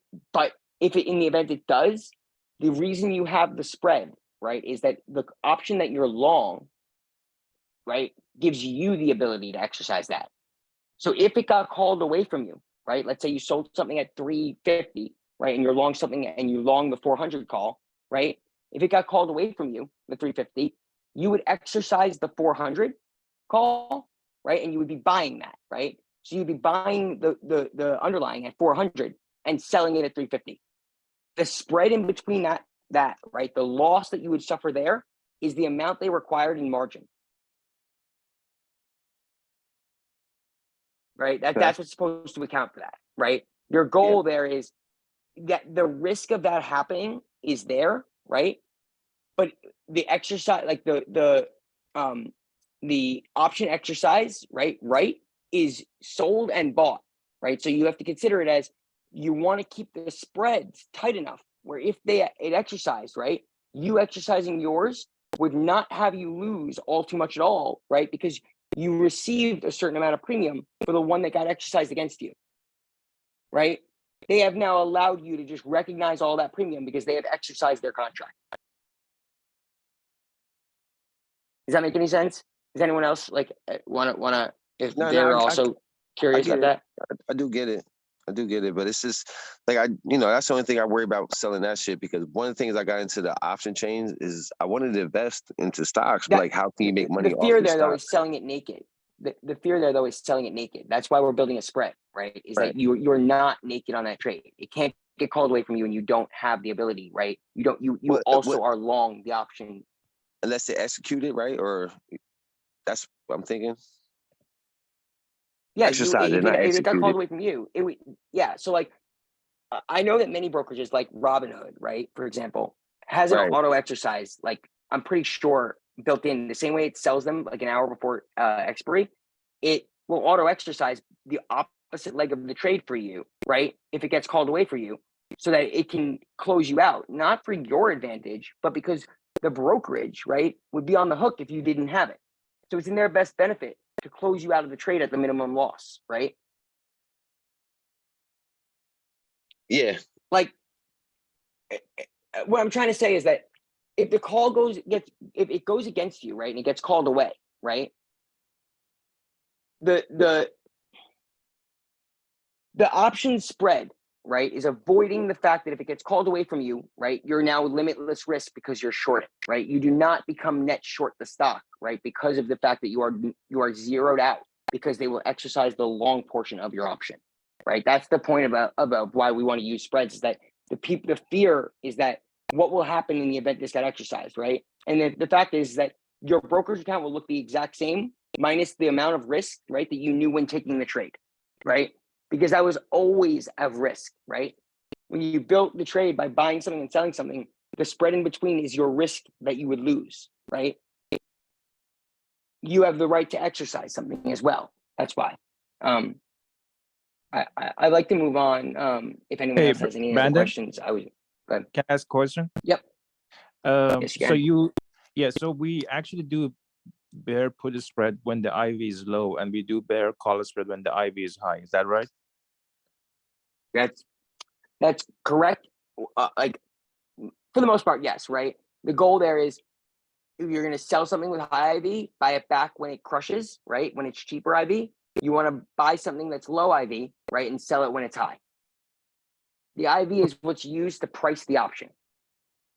Okay, and what's the the percentage? Is it like let's say if it's 30%, is that a reasonable amount to buy? And if it's like more than 30%, let's say 40%. That's why that specific per ticker, right? So like each different ticker has a different IV rank, right? And different IV percentile.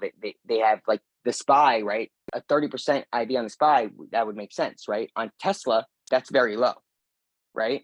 So what we like to do usually, right, is when I sell an option spread, I don't look at how wide the strikes are apart, right?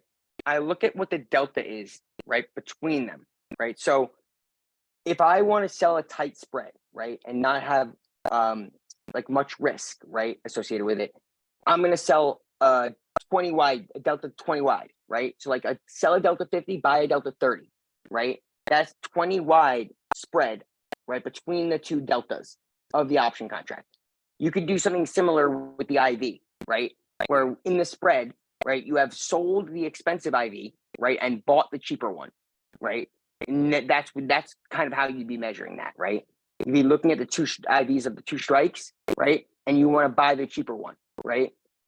Historically, though, they'll have different numbers, right? Like Tesla's maybe 75, right? Might be the cheap end, right? Where SPY might be 30, right? But if we look at over time, right, if historically 30% IV on this ticker, right, is normal, and it's 20, I would buy that, right? And if it's 35, I should sell that, right? So it matters specifically to the ticker. Like, I mean, how volatile that ticker is over time. Is that clear? Yes, it is. Thank you. Brandon, I have a question. Okay. Good. I sold 17 contract when Amazon was at almost 117 for $1.52 a contract. So it's $152. I'm up $400, almost $450. Should I sell them? Well, so do you own the underlying? Yeah, I own the underlying on 1,700 Right. shares. So I sold 17 contract at $100.52. So which is $152 And now, contract. what is it trading for now? Right now they're sitting at $1.25. Right. So the way we want to think about that is you've sold, right? What's the expiration? That's the only thing is January. That was the Right. only way So- that I was able to get some decent money off of them. Right. Except unless you sell it in the money, right? You can Yes. sell it deeper in the money, but yes. Yeah, deeper in the So money than what it's what I would say to think about, right, is as a perfect actually question, right, is if you're short the theta there, right, the longer that this trade stays, right, in your profitability range, right, the more profitable you get, right, because the time value is on your side, right? You Yeah. become more profitable each day. So 100%. if right now, right, Amazon, the move on Amazon would make you think that the calls you sold, right, would be worth less than only 25 cents difference, right, than when you sold them, right? Yeah. So like, what I would say though is that the trade that you made, right, is for the expiration date of January, right? So if Yeah. you still believe, right, that it's going to be below that strike price, if you just hold this trade to January, you get 100% of the profit, right? You will not have to buy back anything, right? Because this trade's going in your favor. The only reason that it's not even more profitable is the fact that you're short the time value, right? Yeah. So right now you can buy it back for 125, right? And you can recognize the 25 cents in between as profit. But these are the trades where I was showing you the saved ones I have, right? Over Yeah. time, I have found every single time that I close it out early, I regret it because if I just held it to the expiration, right? As long as my thesis remained the same, I'd be more profitable, right? Because like you had said, it's $1.25 today, right? What's the underlying? What's Amazon at? Right? It's at 112, right? 112. So Yeah. if you don't believe it's going to go up from here to January, right?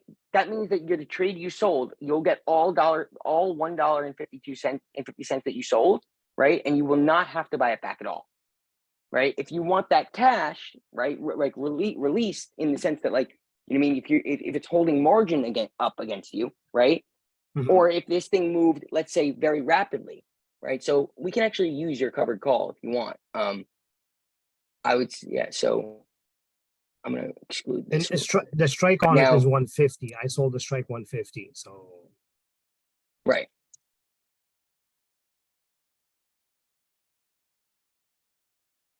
So I can go like this. So if you sold the 150, right, on Amazon, yeah, on Amazon, $1.50, exactly $1.52. right, and you got Yeah, $1.52. $1.50. Right. So right now, right, it was a credit of 150, right? The max profit's on 150. This is one contract. You sold how many? 17. Right. That's what your trade looks like today, right? Hold on, let me just do this. Yeah, 25.50, which is correct. Yeah. Right. So that's what you received in credit, right? So Yeah. today is here, right? Mhm. This is today. So it's right now it's at 113, right? So you're up. Sorry, yeah, 113. You're up 112 actually. It's yeah. 112.70. Right. So you're up like 400. What is it? Where does it say the max, the profit right now? Yeah, So we're about like 400 bucks. 357, right? Yeah. Right. 14%. Right. Now, what I would say is this: if you believe, right, that it's going to stay still below, right, the 150 strike that you sold, right? So this is the range you have, right? On my screen, you see from here to here, right? Mhm. If you just hold this trade to January, right? Look at the strike price that you become profitable at, right? It lets you now, from now to January, right? You're profitable between 151, right? And below, right? So it gives you a range now from now to January. It could trade anywhere below 150 and you'll recognize all $1.52, right?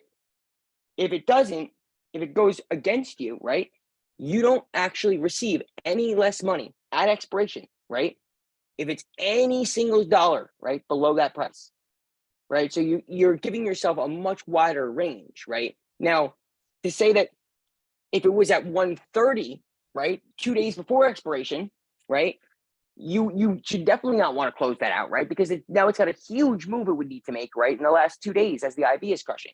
But with this having so much more time, January, right, you're up 14%, right? If you want to close out this trade, it's not necessarily a bad idea, right? Because you're profitable by 15%, you take your profits, you can go, right? But to know that like the thesis you have remains, right? And if you do just simply hold the exact trade in January, instead of $357, you'll have $25.50, right? 100%. It's a time value thing, right? So when you sell contracts, we want to harvest the premium and allow the entire contract, right? Tenor to expire, right? We want to hold it through that date because if it goes against us, right? The thought process should be if it at the expiration it was above 150, right? Prior to expiration, right? If it was above 150, right? I would now be losing on the trade. I would be looking to close it out, right? Because I don't want this to expire, right? And get called away from me. Or if I do, then I'm fine with that, right? And I'll let it get called, right? Yeah, 100%, One of the two. 100%, 100%. Yeah. But So I mean, as long my as it's thoughts not- were, so my thoughts was like, okay, close it now. Let's say if I can close it Okay. tomorrow at $1.10, make the $500 and then wait, maybe a week or so, maybe if, Amazon would pop back up to, 117, 118 or 120, then I'll sell the cover calls again. And hopefully, Bingo. pulls back and I can make some more profit off of that. You know what I mean?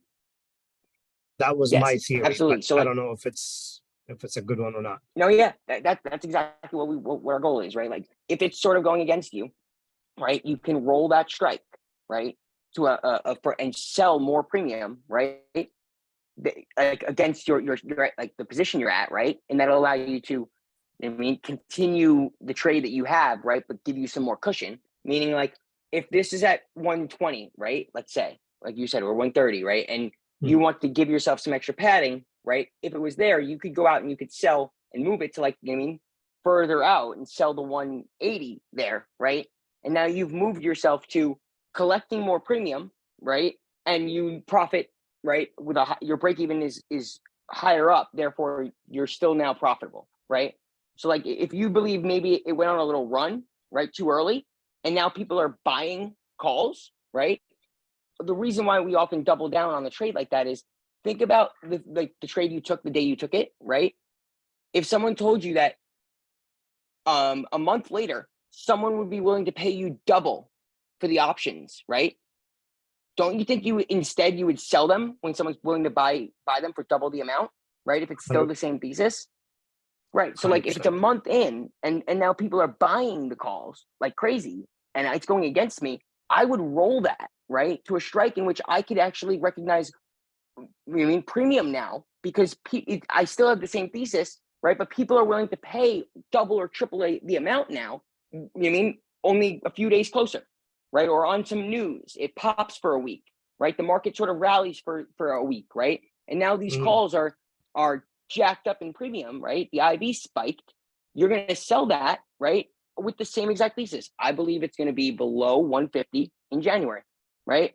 And now you've just collected extra premium, right? Because temporarily the market was trying to speculate, right, even more against the thesis that you already had, right? That's exactly what I like to think about, right? Is if I had a thesis on it and it's going against me, right? If I was to say dollar cost average in, right? People would say, all right, yeah. So like my stock that I'm buying is going down, so I can therefore buy more and my cost average will go down, right? Similar idea here, right? Is like if it's going against me, right? And I have a chance to sell expensive premium there, I'm just adding to my trade, but reducing the cost, right? It's a way to think about that, right? I'm getting even more premium than it's worth just because I sold it a month later.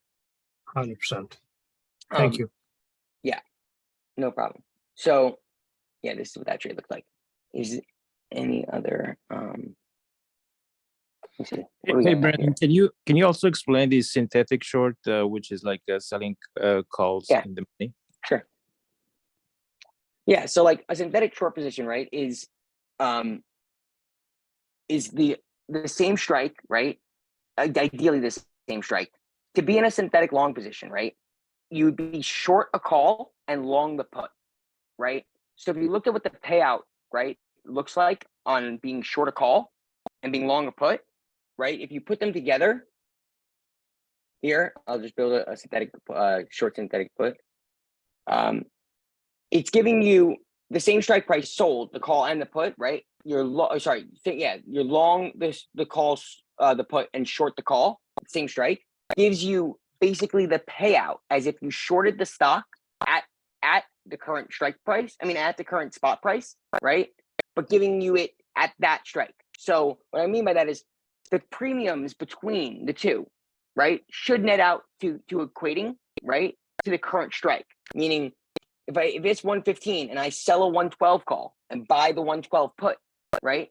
In theory, they should be worth virtually similar, right? Someone betting that it's going to be 112, that should have $3 in intrinsic value to this is extrinsic value, right? Therefore, selling this synthetic short position, right, is just the sale of two options contracts, but it puts me right at maximum risk, right? I don't have any coverage here, right? I am short the stock in essence, meaning it could get called away from me at 112, right? And I could sell it at 112, right? That's what this thing says. I would be selling it at 112, and 112 put means I could be selling it at 112, right? I only have the ability to sell this at 112, no right to buy it back, right? So if this went against me, I would get exercised and I'd be short the stock, the equity of this ticker, right? But I'm not. The only thing is synthetic. The word synthetic, I know it often gets like, a bad rap or confused. It's nothing different than except saying I'm synthetically, right, artificially building myself the same payout as a short position would give me, right, using options. That's what the term synthetic is used for, right? Synthetic long, buy a call, sell a put, same strike price, right? It's the same exact thing. There's no different trade other than, right, it being synthetically mirroring the payout of a long or short position. This 112 call would be sold for $8.05, right? And you buy the put for $7.50. The reason we do this instead of just shorting the equity is you notice this puts us in a short position, right? Gives us the theta's on our side here because it's a net credit, right? So I've just gotten paid to take a short position, right? Similarly to you getting paid if you sell the stock short, but I am not actually short the stock, right? I don't have to own the underlying to create a long synthetic short, but I have to be able to be naked short, right? Your brokerage needs to allow, like, you have to have the approval to be naked short. I don't recommend anyone do that if you're not comfortable shorting stock. But this is what a synthetic short, would look like in terms of, its payout, right? It would be unlimited money, right? Maximum gains anywhere down, right? You make money. Anywhere above the strike, you lose money, right? This is the exact same position, payout that it looks like if you were to short the stock. So do you need to have the underlying for the short call? No. You have to, your brokerage account would have to have the ability to sell naked option call, naked options, right? Okay. It's usually like options level, I think it's options level 4 or 5. Yeah, 4. You would have to you have to have specific approval. But if you're in theory, right, like if you own the underlying, a synthetic short, right, can't possibly be worth it more than just selling the calls is, right? Why would you ever pay for premium betting it's going below a certain price if you're willing to also sell the calls there, right? What I'm saying is like, if you are long the underlying equity, selling the 112 covered calls, right, versus and not buying the puts with it, right, you would be much more profitable, right? You receive the whole credit, right? You don't need to buy the puts because you own the underlying, right? The buying of the puts here is mostly done, right, to bet. I believe it doesn't go above that certain price, right? If you own the stock, sometimes we buy puts to hedge positions, right? For the short term, I can recognize that as a profit, right? But why would I do that if I own the underlying and I'm taking both legs of this trade, right? I'm sort of I'm going against myself a little bit, right? In that case, I would just sell calls in the money, right? Being willing to be short the stock. Does that make any sense? It does. It's a little confusing why we short the call without the underlying. I mean, I think it's an indefinite risk. Right? Because if you're short the stock, right, you don't own the underlying, right? This is synthetically building you the position, the payout, right, of a short equity position, right? Short the equity means I don't own any of it. I have negative 100 shares, right? I'm short 100 shares. It's negative 100 shares, right? Right. So if I would be willing to be short the stock, I would be willing to be synthetically receiving the payout of being short the stock without being short the stock, right? That's the synthetic short. Yeah, I get Gives it. me I the get exact same payout of being short, but I am not short. I received credit of $55 per contract, right? That can become short. If this, right, goes down, I keep that 55 in credit and I don't become short anything, right? I just receive all the premium by the expiration date, right? So that's what It's synthetic the means? right to be short the stock. Right. You understand what I'm saying? Yeah, It's the right to be short the stock. Gotcha. I like that. Yes. And like oftentimes a good way to think about, like, say if anyone's ever heard of the term risk reversal, right? A risk reversal is a long synthetic future, right? That if there's a ticker you would like that you would be willing to buy, right? And you'd be willing to buy it at a certain price, right? But I guess a good way to put it is like, if there's a price you're willing to buy the stock at, right, in the future, right, and you're not willing to buy it today, a long synthetic, right, a synthetic long gives you basically, I'm selling the put at a certain strike and buying the call at that strike, right, because I'm selling somebody the right to put it to me if it's there, right? If that by that date, it's at that strike price, I buy it, the short put, right? You're just adding that on to, I'm adding a call, right onto that. So the short put long call, right, down into the future is, I want the right to buy that stock. And if I want that right to buy that stock, I want it to magnify, right, by the amount of calls I also have, right? The sold put is just recognizing premium, right, in order to recognize that trade's performance, right? So like the premium sold versus when we long a call, right? It's not at the current, we're not long at spot, right? We're long from the strike price we bought plus the premium, right? So if we buy, let's just say real quick, right, a 120 call, it's $4.50. Therefore, at 124.50, right, we're profitable, right? Because that's, we have to add that to the trade, right? Well, if I'm profitable at 124.50, right, if I add the 112 put sold, right, let's say 120 million in, right? The synthetic long there, I'm profitable above 112, right? I received $710 to be profitable at a lower strike, at a lower price, right? I was willing to buy the stock at 120, right? I bought 120 calls.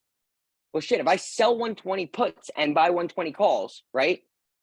All I've done there is say, if this trade goes in the way that I think it's going, right? I've reduced the price that I needed to get to break even by $12, right? I received $710. That's what allowed for that to happen, right? This difference of this sale, right? 124, the 10% movement you would need extra in the underlying, right? Is because this you had to pay 455 for. And if you sell the put there, you actually receive $710 for the trade, right? That's what it accounts for. This trade is anywhere, if Amazon moves up 0.5%, I'd be profitable, right? It would have to move 11% for me to be profitable in the 120 call. You see why why people use synthetic longs now?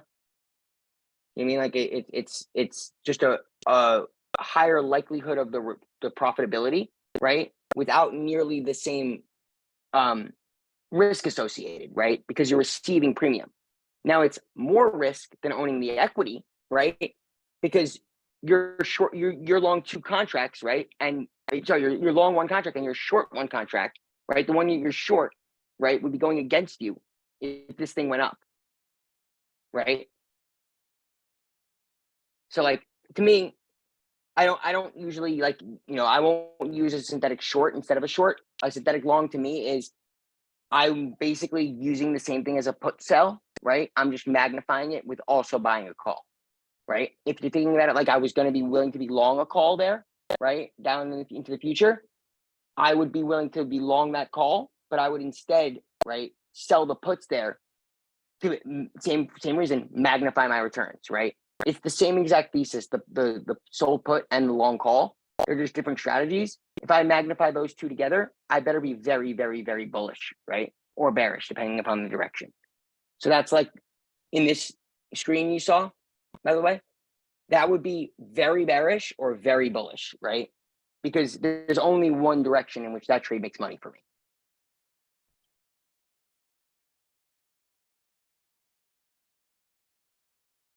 Okay, so Gotcha, bro. Let me ask you a the other question thing though. I was Right? gonna A strangle, right? Is a buying a call, buying a put, right? yeah. So I was asking Trader, like, when does it come to days like when we got CPI on Thursday?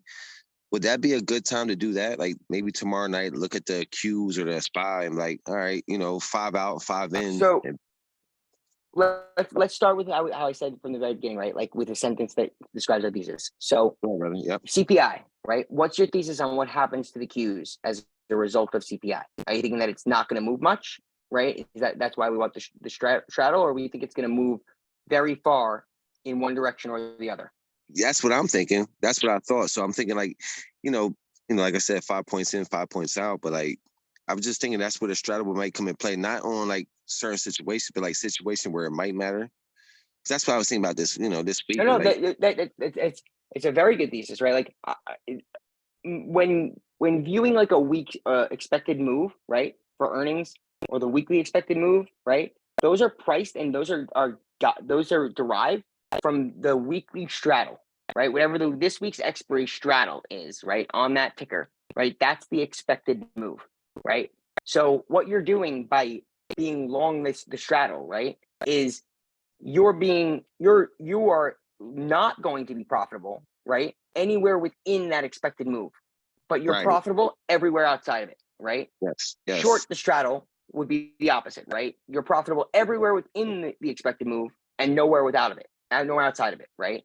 So if people want to like follow you along with your thesis here, I believe what you're saying is that right, that like CPI comes in really hot and we absolutely tank, right? So let's do this on like SPY, right? Or Yeah, I'm about to QQQ, say SPYs or Qs, maybe something like, Yeah. So like if it tanks, right? And we're using October 21st options, right? So our view is it's going to tank, right? All this is profitability if it tanks, right? If it was to come in extremely cold, right, extremely light, right, and CPI came in if CPI comes in light, right, we would expect the market to be bullish, right? This is recognizing profit outside of a small move upward, right? So like I know many people I speak to, right, the market participants believe you'll get, right, either a drastic sell-off, right, or the market gets extremely bullish, right, from one of the prints. Most people don't expect that everything's priced in, right? And then if we get a certain CPI print, that we're not going to move much, right? And if you do think that, you just take the opposite of the inverse of this trade, right? But I like your thesis, right? So if there was a certain strike price you want to build the triangle around, right, we could use that. But the optimized trade, it believes, right, is automatically always going to go for the weekly straddle, right? So whatever October 21st expiry is, the monthly straddle, right? But the at the money straddle for that strike price, right? So it's trading at 263. The 265 straddle is going to be, right, what we want to if you want to recognize the moves outward, right, you're long the straddle. If you want to recognize the move in the move within, you're short the straddle. So this long straddle is, you know what I mean, kind of like, I think, correct me if I'm wrong, you know, your thesis, but in a trade, is there a certain strike that you believe, like the range in which you believe it's going to go to? So like, Well, I would say a strike on the upside. my thinking would be like at close of Wednesday, $5 in, $5 out the strike. If I would make a strangle on that, because like I said, I'm new to this, so that's just I'm starting. Right. I'm going with that, so hopefully it sounds good. So no, you're saying it makes a lot of sense. You're saying $5 within, $5 without. So like, if it's at 265, you're saying you want it to be between 270, right, and 260. Yeah, I like that. It's right between the green and red. Kind of makes sense. Right. So like, just so you could see, right, if you were to move these strikes, right, you could say if I was to sell the 260 put, right, I mean, sorry, buy the 260 put and the 265 call, right, my break evens are outside of 248 and 276, right? So this is a larger move I would need, right? If I'm long the 267 put, right, what happened to my trade? Okay, now outside of 252 to 279, right? The recognition, the reason why we use the same strike for the straddles, right, is you're trying to stay within that expected move, right? And the at the money, right, is going to be the way that you're able to receive, right, the largest upside due to the IB, right? So like, like the best way to explain that is, look what happens if I sell, right, a 270 call and a 265 put, I buy, right? The break evens, all they did was move upwards, right? Now, if that was what I believed, then I didn't have, right, the belief that of the same belief of the thesis of the straddle, right, or the strangle. I didn't, because I actually believe it's going to move upwards, right, of the weekly straddles pricing, right? So to buy the straddle there wouldn't make sense, right? The straddle, the purpose of it is the move, right, it's expected to make is being wagered on, right? So it's going to recognize the largest amount of IV and right and increase in vol, right? So if you're trying to recognize that, right, the at the money, right, right now 265, but if we're getting closer and closer to that CPI print, right, we may already be at 250, right? What if we were at 250 instead? Now it'd be a little different, right? You may be changing around the strike prices you want. So like when buying a straddle, like it's very risky to start changing, like to be at strikes that are apart from each other, right? Because you're now taking the straddle, right, which is what the market participants, right, have been pricing in, right, and altering that so that you receive a larger payout either up or downward of that, right, which is totally fine, but you have to kind of have a thesis as to why you believe it's going to go up more than the expected move, right? And if so, why are you also capping yourself downward, right? That's all I would say. So when you buy a straddle, you want to buy it at the money? Is that probably the best bet for a straddle? Something like, you know, for like Wednesday night, like I said, or Wednesday evening, going into CPI, like, but I want to buy it at the money, both call and put, just in case it pushes one way, and I can sell a put in the morning if it's a call or. Right. But like, look, right, this is the point I want to make. The trade should be viewed as both options, right, together as one. This is the payout of my trade, right? Regardless of where it goes, thinking like, oh, if I'm long the put will be worth a lot of money, so I can sell that and it'll be enough to, like, you know what I mean, that when I sell my call, I'll make more than I've lost on the call, right? This is telling you exactly that, right? At what price do I need it to be, right, to be profitable or not at the strike or at tomorrow, right? So like, this is an option for the 21st, right? But what we're trying to say is that we believe Thursday, right, is when the number comes out. If you're long this, right, if this move happens on Thursday, the point I'm trying to make is that you're going to be long and short. I mean, you're going to be long both the put and the call, right? So if your call loses its value, right, you're going to lose more, right, than the premium of one of these strikes if you weren't on the exact same strike, right? The reason why you do the in the money and the reason why you do the same strike is the 265 put and call, right, in theory, should move roughly the same, right, in value, right? If I'm long the 265 call and the put, right, the theory should be if it goes up for every dollar my call becomes, right, depreciates, my put should appreciate, right? Except for the fact that of the mispricing in premiums, right? If the one we're buying is for $2 and the other one we're buying for $3, right? We should understand that as what does the market believe is more likely to happen, right? More people are buying the put than the call there, right? So if in order for me to actually see this trade correctly, right? If I was to instead move a strike, what I'm doing is receiving more or less amount of money, right? Therefore, when it moves, the 270 put should not move by the same amount that the 265 put does, right? For every dollar, well, it's one's in the money, one's not, right? When they're together, it's the premiums together that would equate to 1387, right? The reason why we don't want to go out of the money with them is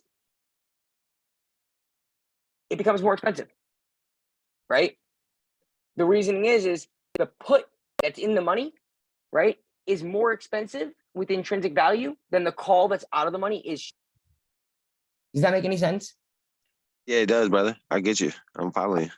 Right. So like the put that we're buying, right, in this position, right, is clearly the reason, right, that this trade would be more expensive, because if it's at 263, a 267 put, right, has $4 of moneyness, right? It's in the money by $4, right? But the 267 call is $4 out of the money, right? It was already out of the money, right? The 265 call was me wagering, right, that it's going to go up to 265, right? Already out of the money.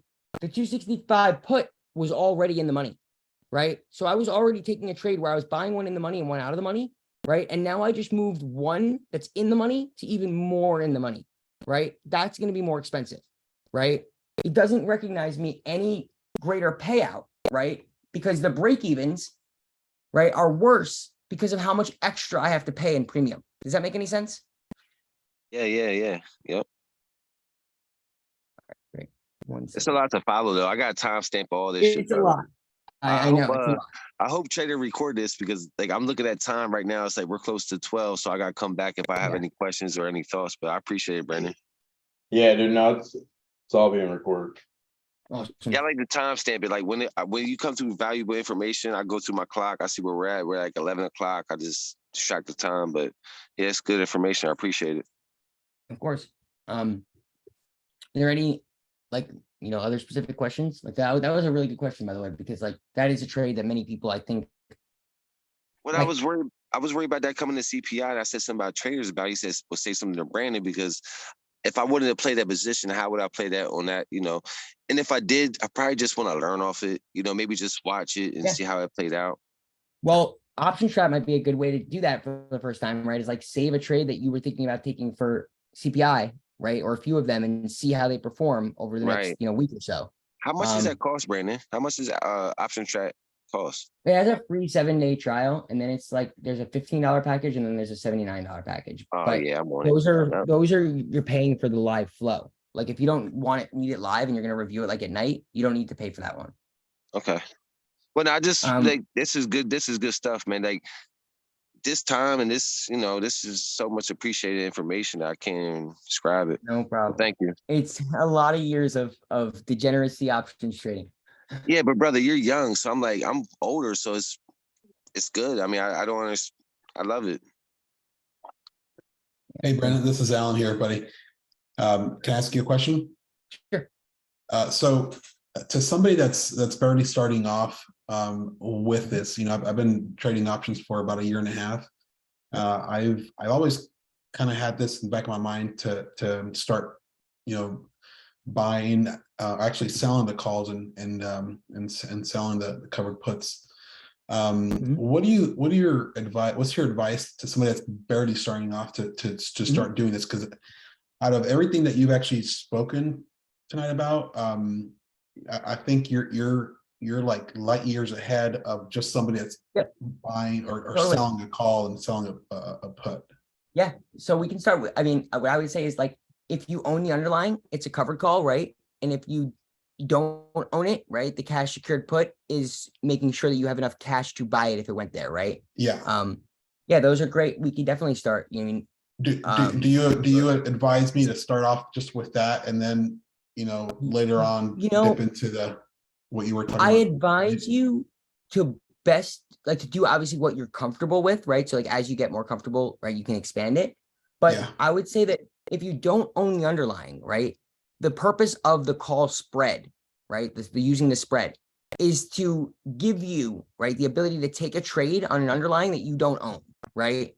And it's capping that risk of assignment, right, or it being called away from you by you purchasing something that you're also selling, right? Gotcha. So that's kind of where I would say that's a cheaper way, right? Like a correct. That is why they call it the way. poor man's covered call, right? Instead Gotcha. of buying the underlying equity, you're buying like a out of the money call that protects you in case it got called away. Makes sense. All right, appreciate you, brother. Yeah.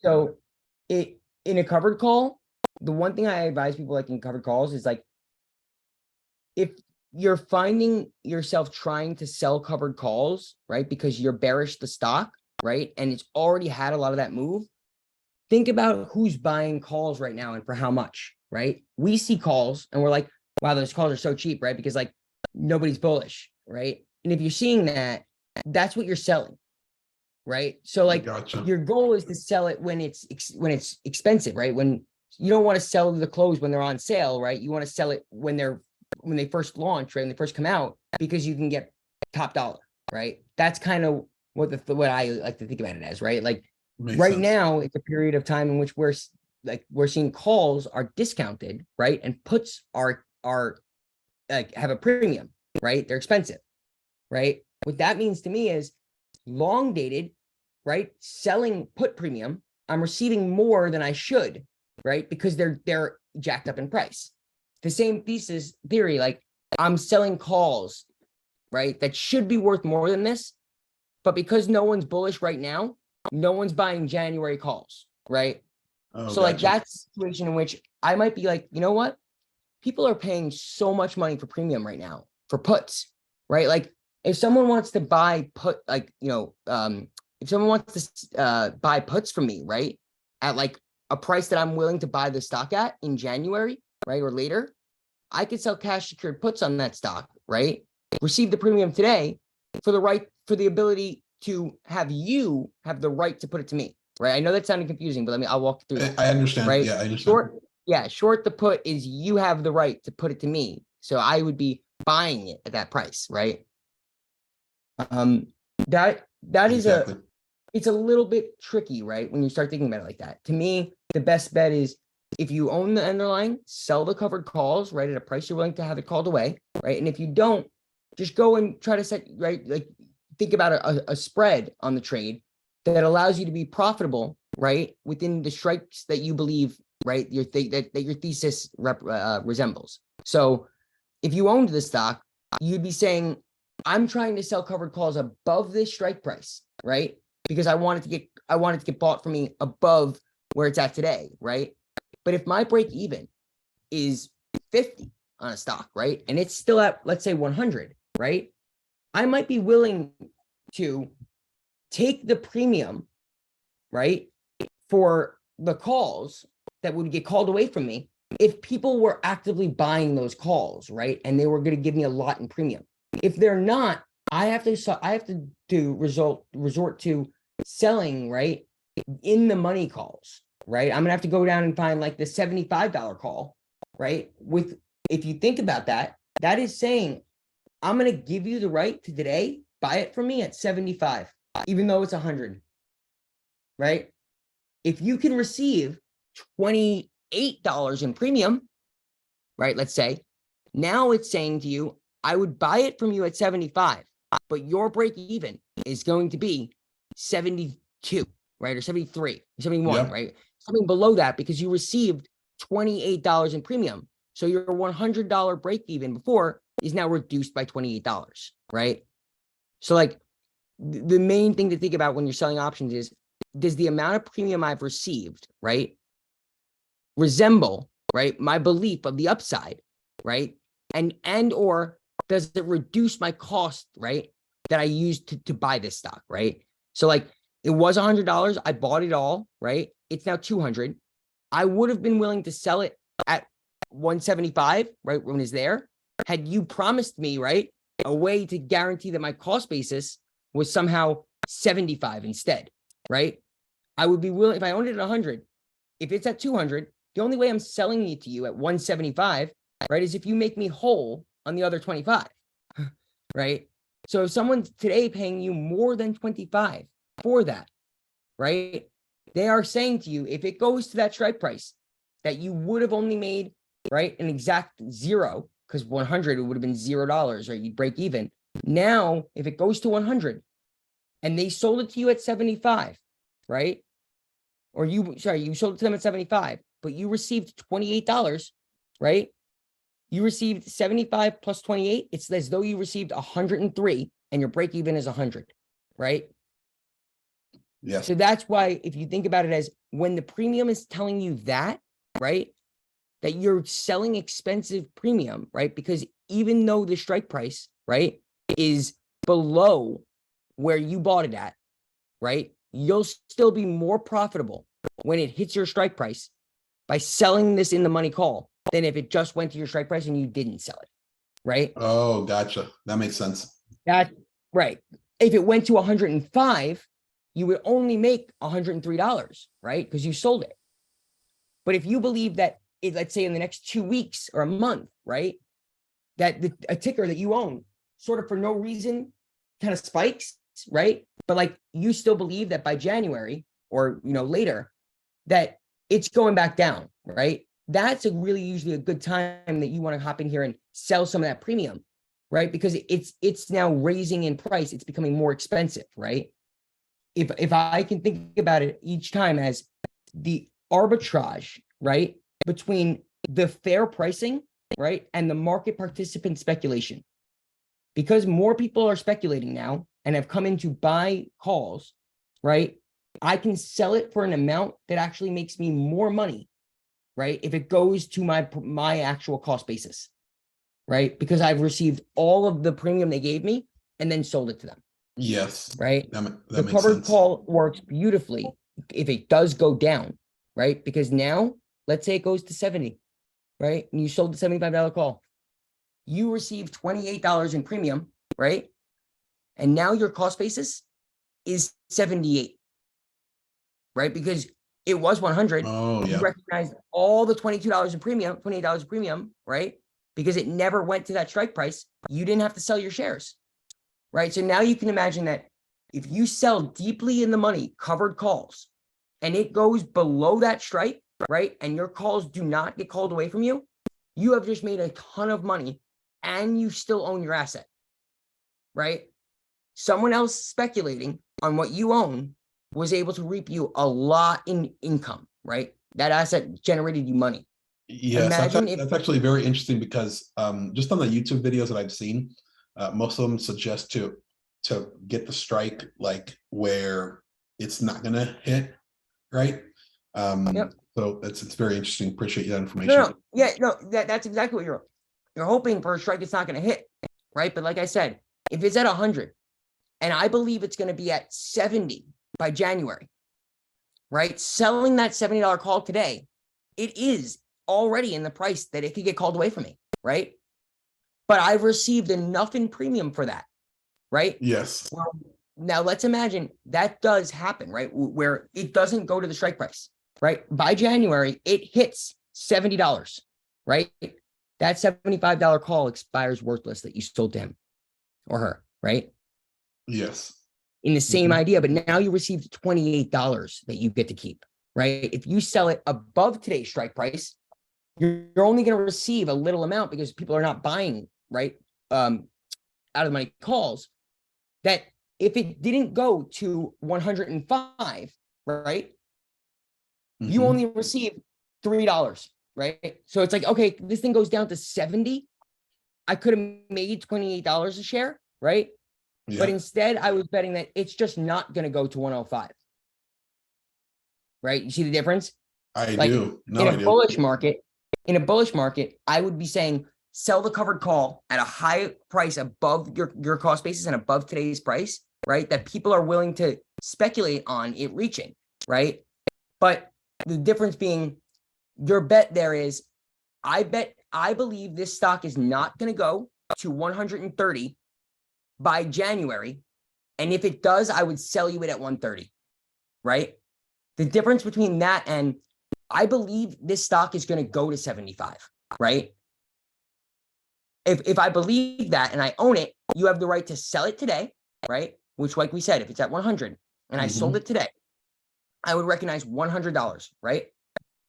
Yes. If it was 100 and I believe it's going to 70, I'd recognize 100, but I would have saved $30 total, right? Because if it's at 70, I would have been at $100 cost basis. I would have lost $30 per share, right? If I receive for those $70, for the $75 calls, right? If I receive, like we said, $28, right? For the 75 calls, I'm now at 103, right?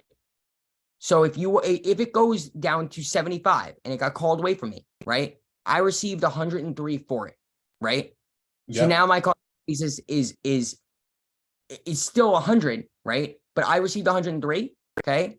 I no longer own the stock, okay? If I received $103 for it, right? Versus 100, which one profited me more? The Right? 103. Like the 103, right? It didn't Exactly. save me from the $30 losses, right? Because remember, I own the stock still, right? It didn't get called away from me. I collected all the premium. I own the stock and recognized, right? $30 in losses per share on the stock. And I recognized $28 in premium, right? So I saved all of that entire 30% downslide, right? I didn't lose a dollar on 28% of that slide. And now I still own the equity that when January comes around, right? Now, whenever it does turn around, I gain all that back again, right? So like, if you are bearish the stock, it doesn't mean you need to sell it, right? Selling deeply in the money calls is also acceptable, right? If it's going to give you enough in premium that it actually makes your payout, right, at today's current spot price greater, right? Thank you, man. That's great explanation. Appreciate Can I it. ask you a question, brother? Um, Well, all this information, like if I want to YouTube it, where would I go to start at? Because you're on level 8, I'm on level 2. no, well, that wasn't the goal. The goal was to start from the beginning, but Yeah. that's why Now, I I wanted just to want to trade. like, how I can I wanted to like set it up with trades that you guys like maybe would like actually strategize about taking. And if you wanted to walk me through kind of like your thought process, I have no problem, right? Like helping out, on individual trades like we've done. I also think though that like some time spent going through like option strat and seeing some trades, right? That like just moving the strikes along, right? And seeing how different trades pay out, right? And what the break evens are and by the dates, right? Is going to help teach you a lot that you don't realize, right? You're either not learning or you should learn, right? And then you can go and understand why, right? And research why, right? Like what is this, like what's the payout look like if I sell a put, right? What's the payout look like if I buy a call, right? And then if you look at them together in the same trade, right? You're seeing how that pays out, right? So to me, I like to use the setup of a trade, right, to also learn about options, right? That's how I ended up learning so much, right? Was there's all of these data points about your trade, right? The performance of it, and also the Greeks, right? And then you have how those things actually impact the trade, right? So like the only way to really realize it all is kind of see it visualized for you. You know what I mean? And that's kind of what I think option strat does for me, right? Is it sort of hints to me like what I should be remembering or what I should be knowing about this contract that maybe I didn't think of, right? Most of the time it's if it were to move in a certain direction, right, by a certain date, right, what does the payout look like then compared to today, right? That's like a simple thing to look at, right? Is I'm in a contract, it's going against me right now, right? I'm down 20% on it, right? Well, if today, right, was instead at expiration, if I would be profitable, right, I'm best to hold that. If I wouldn't, I'm best to sell it. That's like my best advice of I can give for using this tool. As for like, early beginning level options, if you're at the point where you're comfortable, like, or you think you're comfortable moving from just the, purchase of a long call or put, and now you'd like to, put on some spreads, right? Or sell some options, right? If you don't own the underlying, my best bet and my best advice is use a spread, right? No one here is trying to not know enough about options and then go naked selling right? Like contracts. That's not, I could never advise anyone to. I still very, very, very rarely do, right? But the spread, it's as risky as the maximum amount, right, that you're willing to risk, right? If you're receiving premium for something and selling and buying and spending money on premium for something, as long as the difference between the two, right, is something you're comfortable with losing, it's the same thing as being long one strike, right? I think that the easiest way to think about spreads in the very beginning is to not try to sell spreads, right? But instead just use like debit spreads, right? Which is I'm going to sell something and buy something, right? But I'm long it, I'm not short it because I'm going to use the sale, right, to make my long position cheaper, right? That's like the classic case of using a spread, right? If I was trying to be long a 250 put, right, on any equity, and we can go through one, I would rather sell a 200 put, right, receive that premium to long the 250 put, right, because of what it does for my trade. So for example, like QQQ, if I was trying to sell, let's say buy, right, a QQQ, I'm bearish, right? If I was trying to buy a put, right, I would be bearish the stock. So if it's at 260, buying a 250 put, right, is me saying I don't think it's going to be above 250 by a certain date, right? I think we all pretty much have a reasonable, understanding of what buying a put is, right? If we take away the thought process, right, of like being long or short anything and what that means, right? Just the idea, I bet that it's going to be below 250 by a certain date, right? That date being October 21st, let's use. If I was to say, I believe it's going to be below 250 and add, but above a certain other strike, right? That makes me able to really recognize, right, the profitability in this trade at its greatest effect, right? Because instead of just saying, I think it's going to be below 250, right? And I make all the money for every dollar it goes below 250. I want to say, I bet you it's going to be below 250, right? But there's no way it's going to be all the way below 200, right? If that's really what my actual view is, I'm actually going to go right here and I'm going to sell a 250 call spread, right? Or sorry, buy a 250-200 call spread, right? Or put spread, depending upon my view. This example is the bear put spread. So I've sold the 200 put and bought the 250 put. What this did for me was it allowed me to recognize the 200 put, 6 cents. This one doesn't seem like it's worth it, right?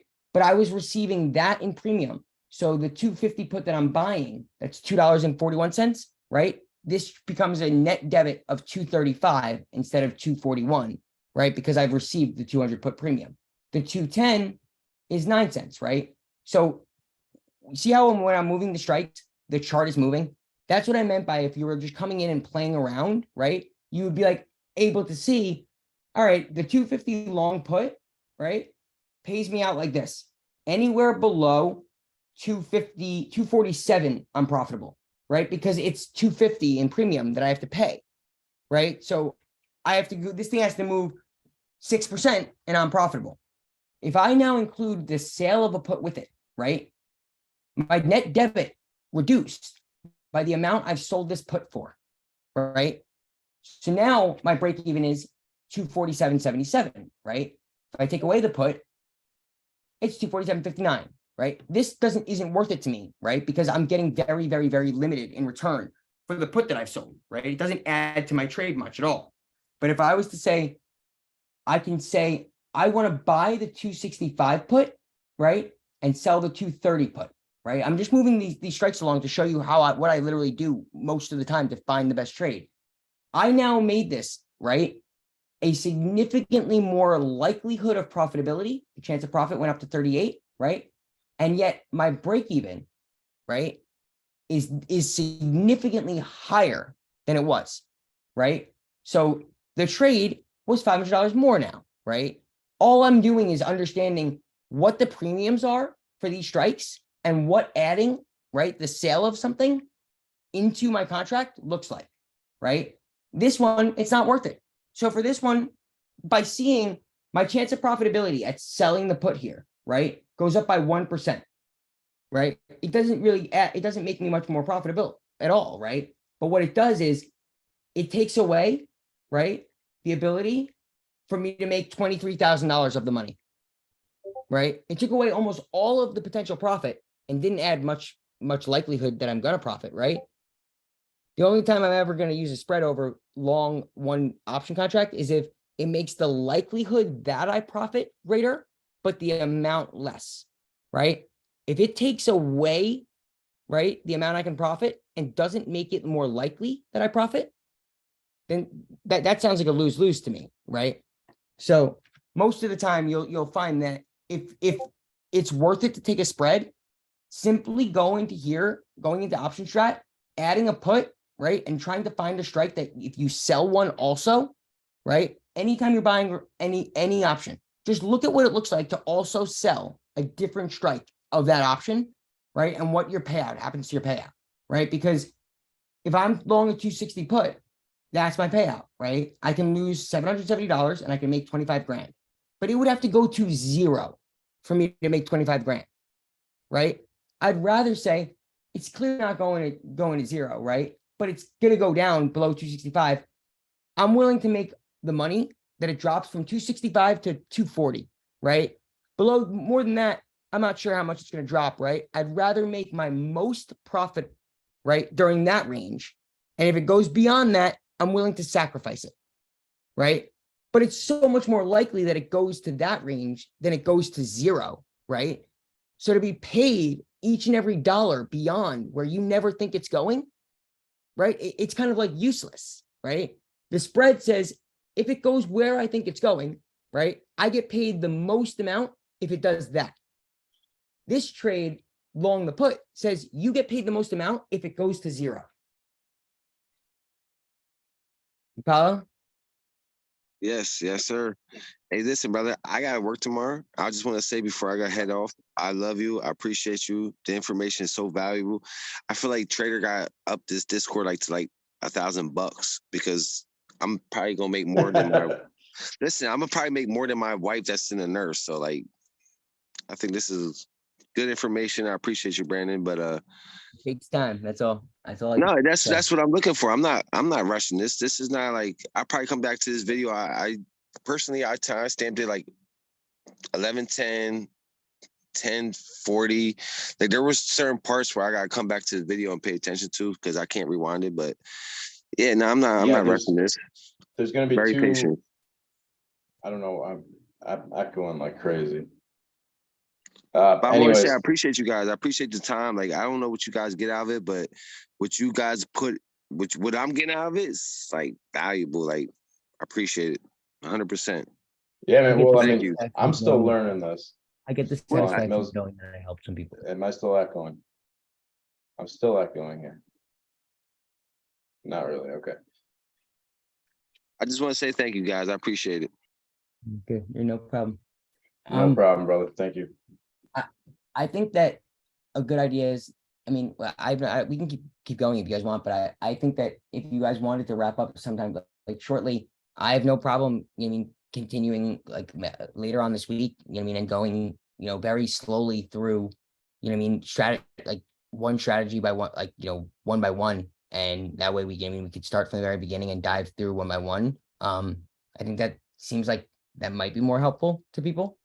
Keeping it simple around like maybe a certain strategy better? first or a certain ticker. It's up to you guys. Hey, yeah, no, I'm sorry, I was echoing like crazy there, dude. Mills, yeah, I mean, we'll, there's gonna be 2 recordings, right? Because I do want to grab that, the first part we were talking about, because there's really some good information, like intro shit. Yeah, dude, we don't have to keep going, but I mean, I'll have more questions about this for sure.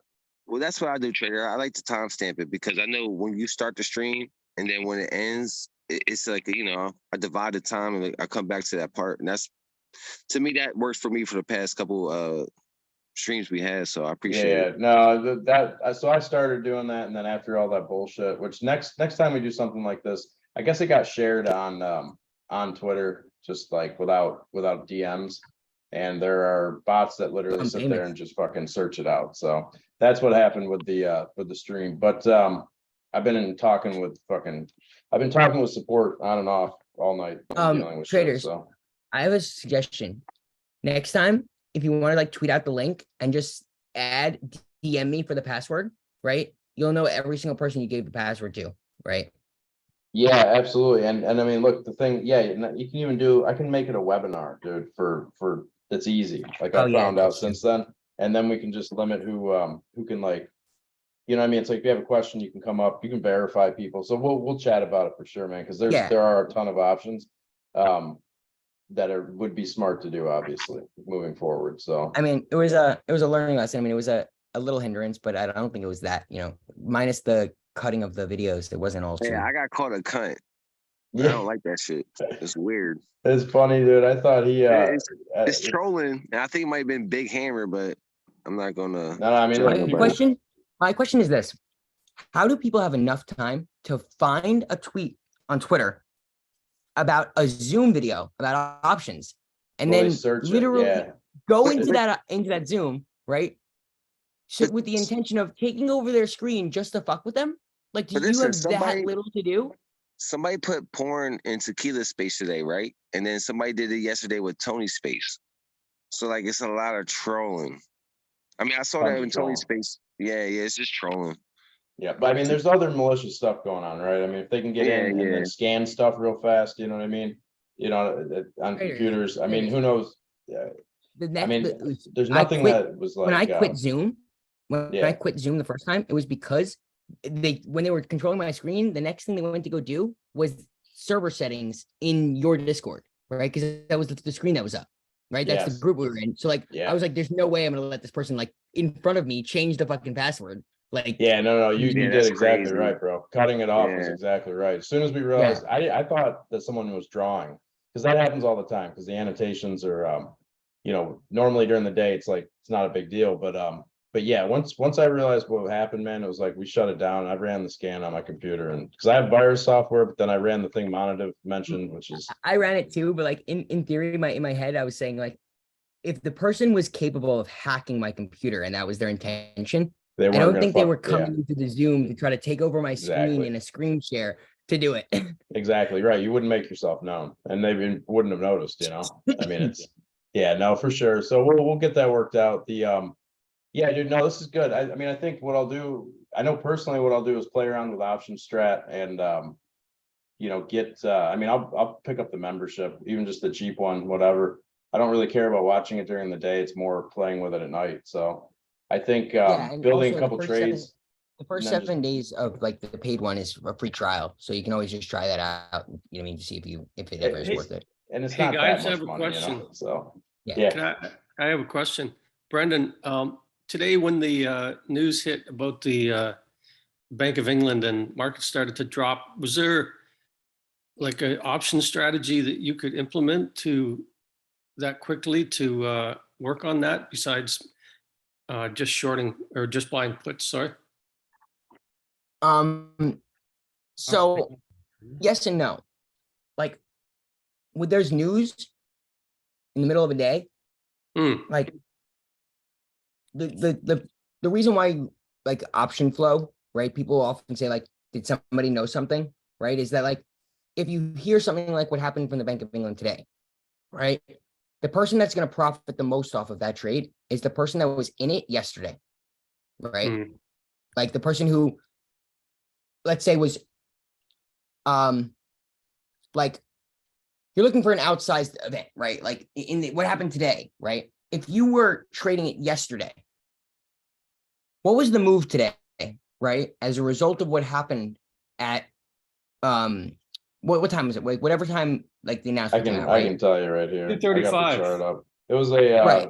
so it was like 50 points on SPX. So Right, you know, okay. a 1.5% move basically. 1.5%, right? Hmm. So Something like 1.5% that. in an hour, Yeah. right?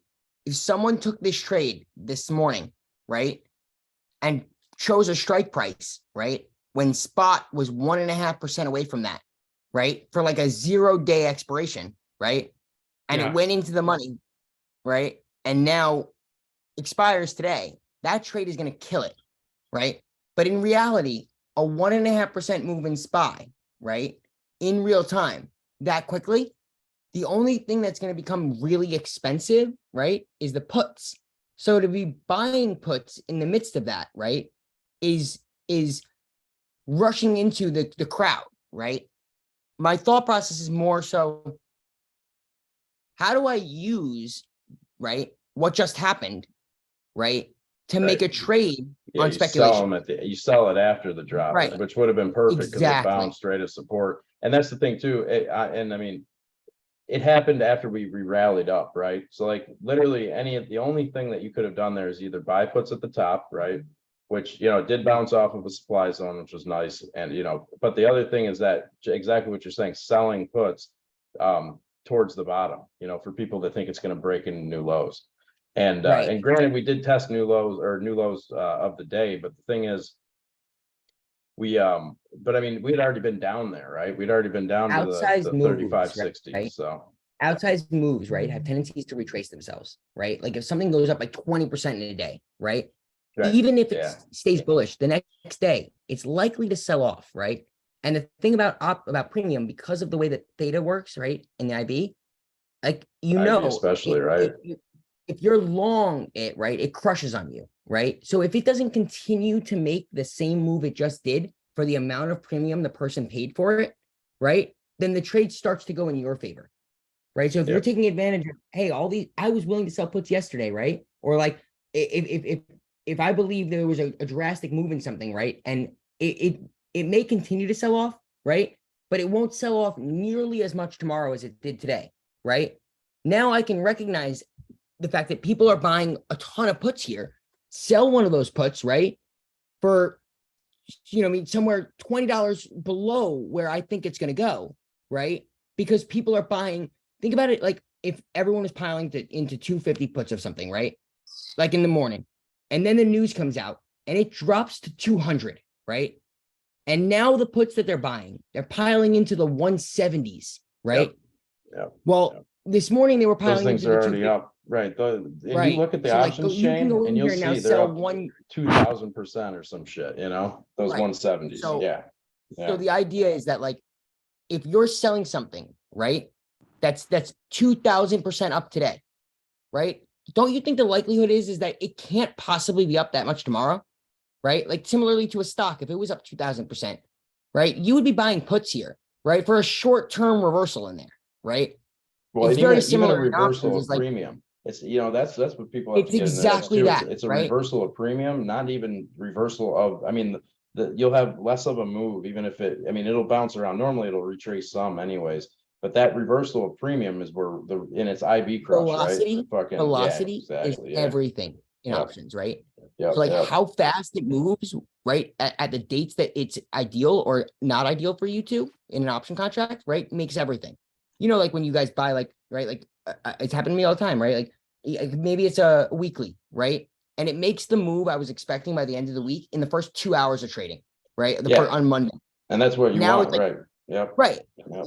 You wanted that because, right, like in this week, right, if it's profitable, right, I'm profitable. If it's very profitable, right, it goes my way early on in the week, right, fast, right, I become even more profitable because less of the theta has to burn off, right? I don't have to wait till Thursday, right, 4 days of theta to burn.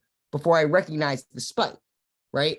It's under the belief now that if it spikes this morning, right, it's the option state, it should continue to spike at this rate all the way through Friday, right? Because I'm selling you the priced premium as though it's expecting this move, right? Something just happened that's making everyone buy an option that says it thinks it's going to move by 12% this week, right? This morning they were buying 5%, right? Like So that's what the IV is telling you.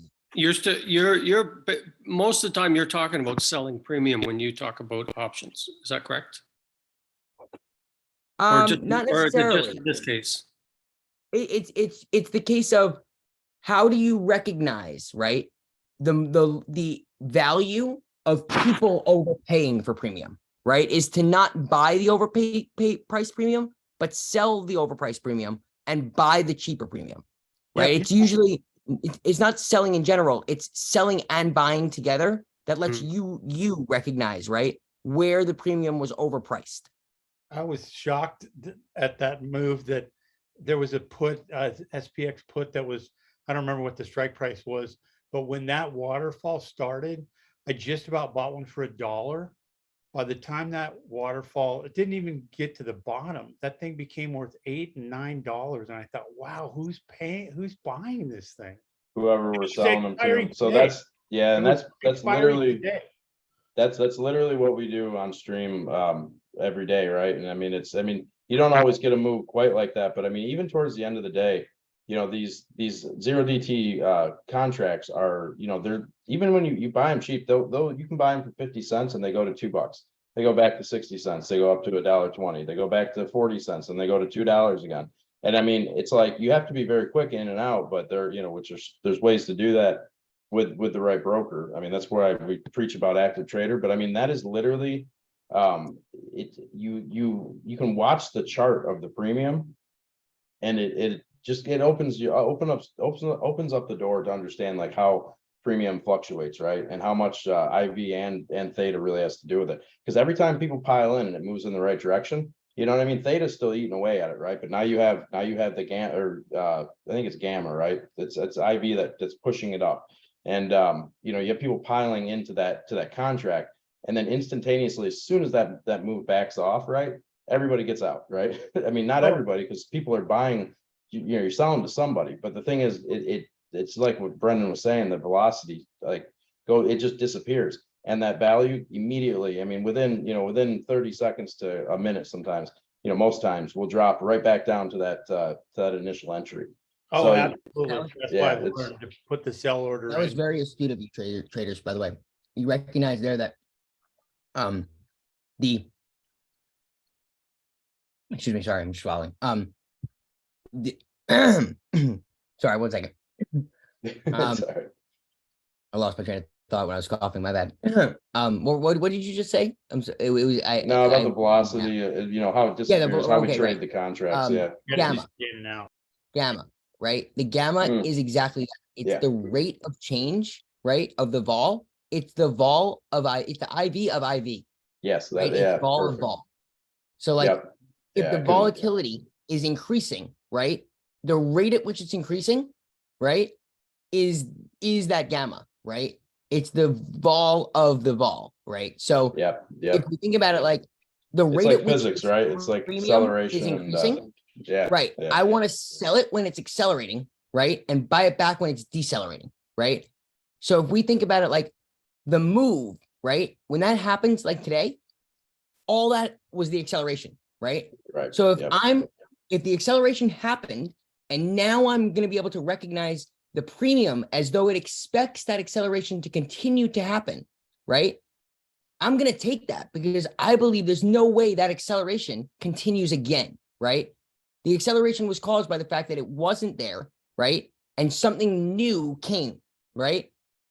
The news comes out, it spikes. Once the news is out, it can't ever spike again, right? As much as when it did when the news came out, right? Oh, yeah, So, and I like- mean, and you throw in the time value or the time of day, I mean, like, you weren't gonna get a push, you weren't gonna get that move again, right? And look what it did, like, I'm looking at the chart right now, I mean, we dropped, right? I wasn't even trading then. I was busy doing the shit, we're switching to out of launch pass, but anyways, you know, it bounced, whoever sold, if sellers got in and sold those contracts, right when it got down to like 35.80, I mean, you made bank Right, because and they think about the immediately amount went to of zero. people though. Think about the amount of people that weren't intentionally in that trade though, right? But like today, maybe it was like noon, right? You were putting on a bearish trade, right? You were putting on, Yeah. SPY puts, right? Or you were selling some options, right? You were selling some calls, like whatever way you want to view that trade, right? If you bought, right, puts at noon, right? Setting up your trade, let's say maybe for the end of the week with Friday expiry, right? You were in that trade recognizing, right, the acceleration prior, right? You paid when no one thought it was going to move, and Yeah. you sold it when everyone's expecting this move is now going to continue, right? That is Yep. literally buying cheap IV and selling expensive IV. Exactly. Yeah, that's Yeah. exactly That's what it exactly is. the inverse of what you want to do when you're when you're selling options, right? Yeah, but Just and think you're about it right, though. It's the if same. you It's the don't same want loop, to right? spend that extra money on that IV, sell it instead, right? Yeah, And yeah. buy a different strike with the money. And think of it as a circular loop, right? Or a sine wave that just goes up and down constantly. It just depends on which side of the wave you're on. Is how I So, kind of look at it, right? I've been thinking about it that way exactly too, a sine wave, especially right now. It's just ridiculous. The market's so volatile. Hey man. guys, I mean, that's kind of what I was asking. So you would do a buy and a sell, Brendan, at that point to bring your costs down? Exactly. That's exactly right, right? Like I'm going to sell the strike where everyone's like piling into all of a sudden because something made that strike right now like apparent or feasible, right? Like an outsized move today makes, a strike that was 20% out of the money look a lot more attractive to people, right?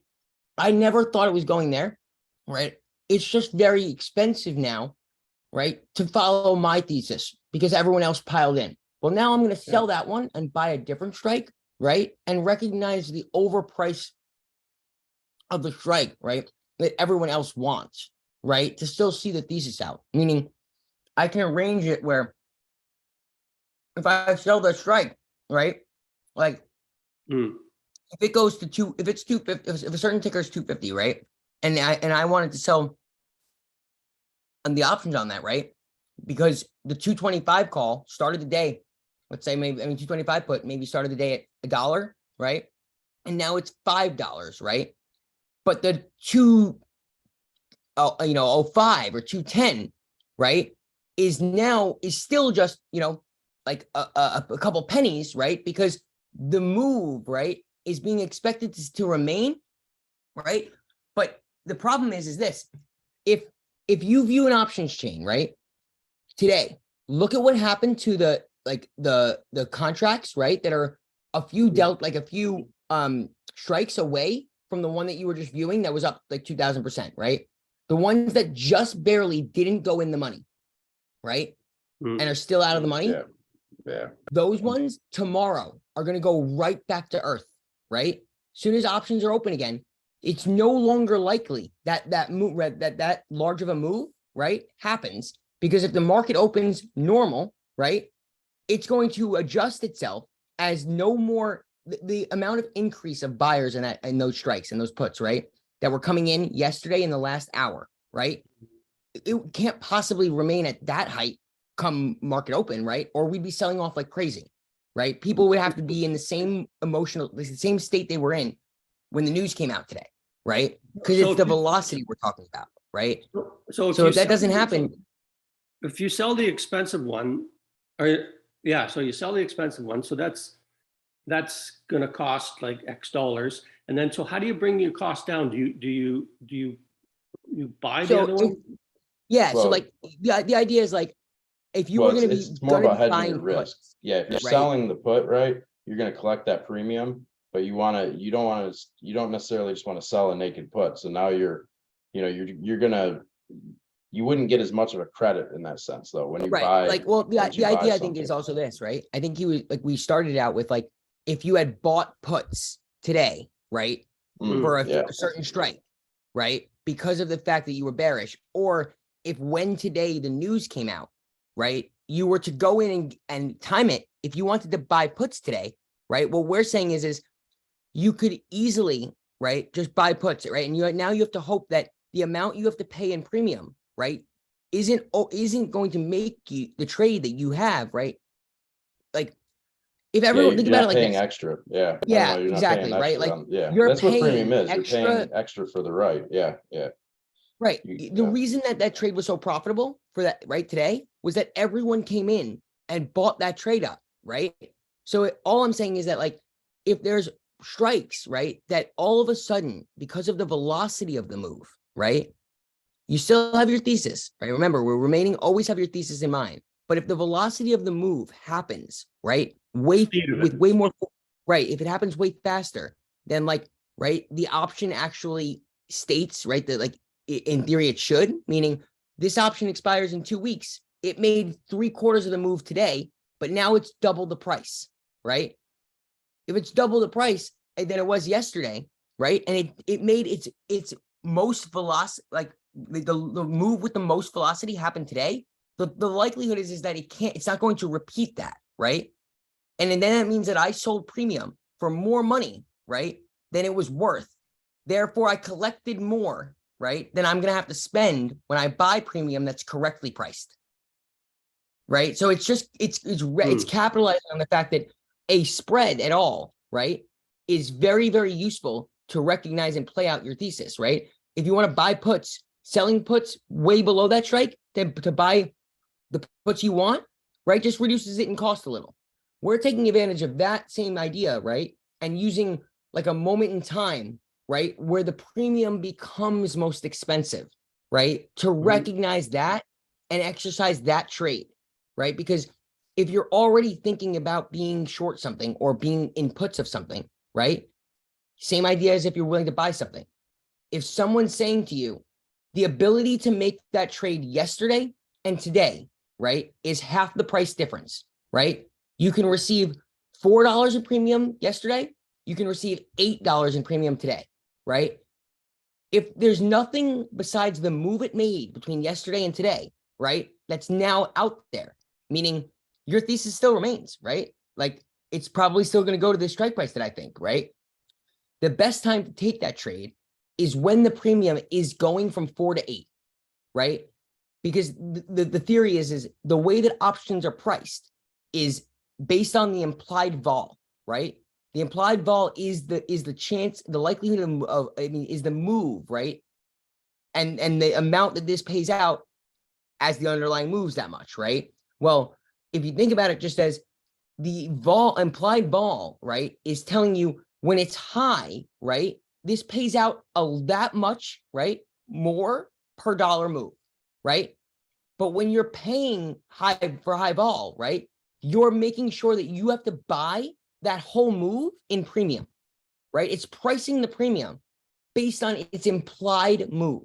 So if it moved up down 1.5% today, right, in an hour, the implied move, right, of the strike prices that it now, because of that strong of a fall so quickly, are now in the money, right?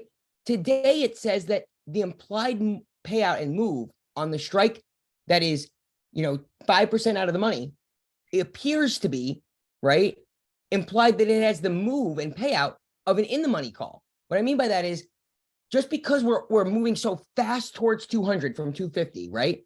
The 200 put is still out of the money, right? But comparatively, it is now in this moment in time, right? As it's moving down, it's becoming more likely, and the IV on it is going up, right?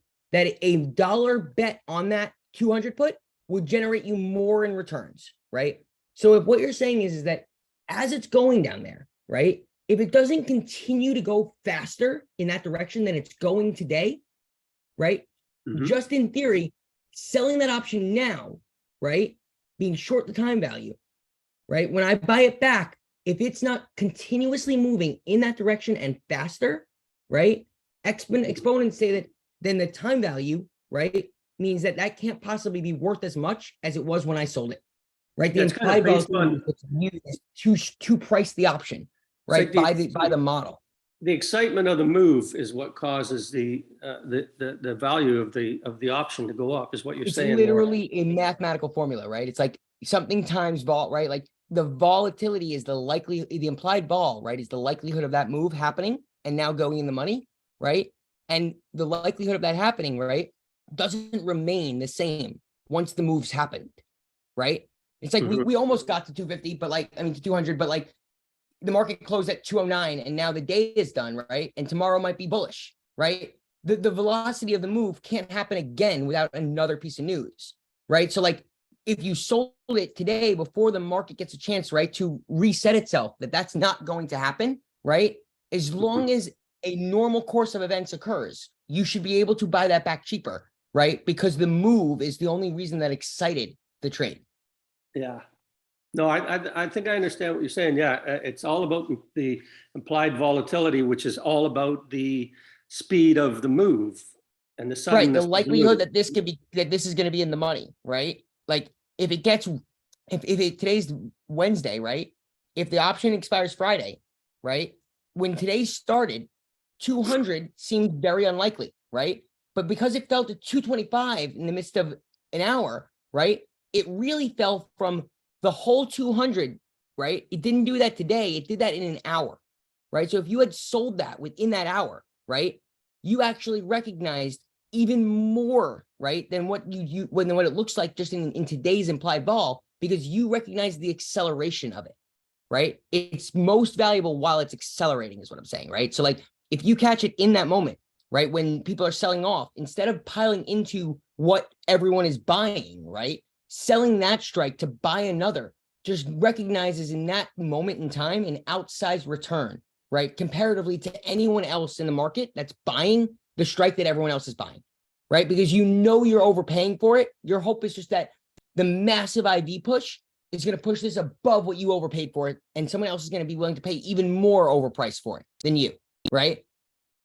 If that's the case, then you never want to be that last person in, right? Because you're like, well, I don't want to buy it up there. It's so expensive, right? If you're saying that to yourself, you can usually structure a trade where you can sell that option and buy one very close, right? You can keep it very tight. Sell the 200, buy the 198, right? But the 200, because of the velocity of the move, recognized a 30% greater jump than the other one, the other strike, right? In IV. That means it's 30% added extra expense that someone's willing to give you for a move that was never likely to happen today, right? That just because the velocity of it now looks likely, right? Tomorrow morning opens up, it's no longer likely, right? It was likely in the moment of it falling, right? Once there was a reset, there was no carry on over it, right? You notice the market was up in after hours, right? So like if you had done that and bought, right, like out of the money puts as it was dropping, thinking this thing's going to sell all the way off, and then when it aftermarket, it's going to tank, right? You'd have gotten smoked. Not only did you make the wrong bet, but you overpaid for that bet, that you're really betting on it going all the way down, right? Think about the added expense of the extra premium to your trade, right? It's like an extra few bucks, even more, right? That it has to go in your favor. Likelihood is that that's not going to happen, right? And that's the reason why the majority of contracts, of options contracts, expire worthless, right? Is that it's the move, right, that happened that's causing the price of this to increase. That price increase has never, ever been worth it, right? If the theory of options is true, in which all options are priced fairly, right, then just because the move happens in one day, right, that day should not matter more than every other day, where you shouldn't be willing to say, all right, well, I was willing to take the same trade, right? And now I'm taking that trade for a 10% more likelihood that I am profitable, because instead of selling it yesterday, I sold it today, right? The same theory remains intraday, right? It's like I sold it between 1 and 2, right? That's the only reason I sold a bear put spread, right? It's like I may have not taken the put spread at all because buying it, right, was just too expensive. I needed it to drop another 5%. But by selling that strike, right, maybe I'm buying maybe like a good example of this that I do is a calendar. Okay. Calendar's like, I'm going to sell the near dated option and buy the long dated option, right? So I'll sell you this Friday, right? And buy next month's, right? The thought process there is, let's say it goes very, like we said, the velocity, it goes very fast, right? Like up, pre-market, it's up 8%, right? Something like that, 10%. Oftentimes people will start piling in at the market open, right?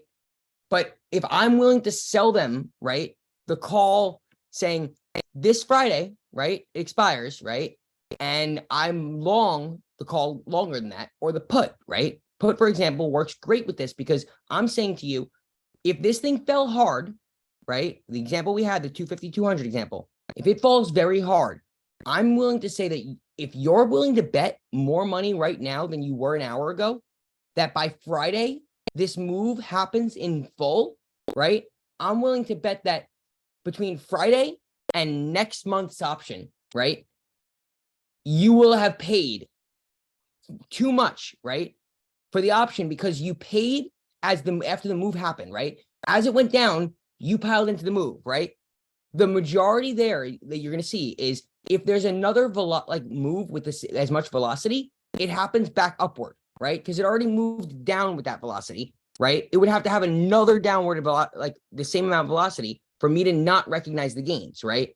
So I always just like to think about it as if you're not expecting compounding, right, forces in the same direction of the trade that like, you know what I mean, is popular or is expensive, selling that trade just for the overpriced premium is usually worth it, right? Because without the outsized move a second time, right, over the long dated option, right, you will recognize the rest of that just by it not moving it as fiercely, right? Yesterday, the premium was up 300%, right? If the ticker doesn't drop by 1.5% in the first hour of trading, you can expect that you can't see another 300% spike, right? In fact, you're going to see it drop, right? Because yesterday it was only priced that way because it was now assumed, right, that that option is that likely to be in the money, right? It's no longer that likely because the move never continued, right? If in fact it reversed, it expires Friday, right? Remember, if you've sold the contract, the goal is that it expires worthless, right? If it got likely or it looked likely, right, this thing was going to sell off and then it doesn't, right? What happens is that as soon as it doesn't, the theta just erodes, right, the value of the contract.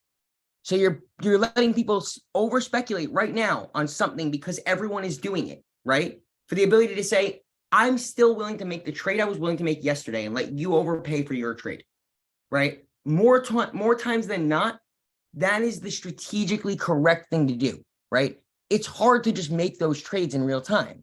It's hard to ever make that trade, right? But if you know when you're buying something that it's too much money and you don't buy it, usually most times you think about it yourself, right? You're like, if I turned around, shouldn't I sell that? I wasn't willing to buy it because it was too much money that I no longer thought the trade was going to make me money. If that's your view, right? Selling that doesn't mean you have to be naked, right? It means you can create a trade around that, knowing that there's just too much premium there, right? Too much premium that I'm not going to collect.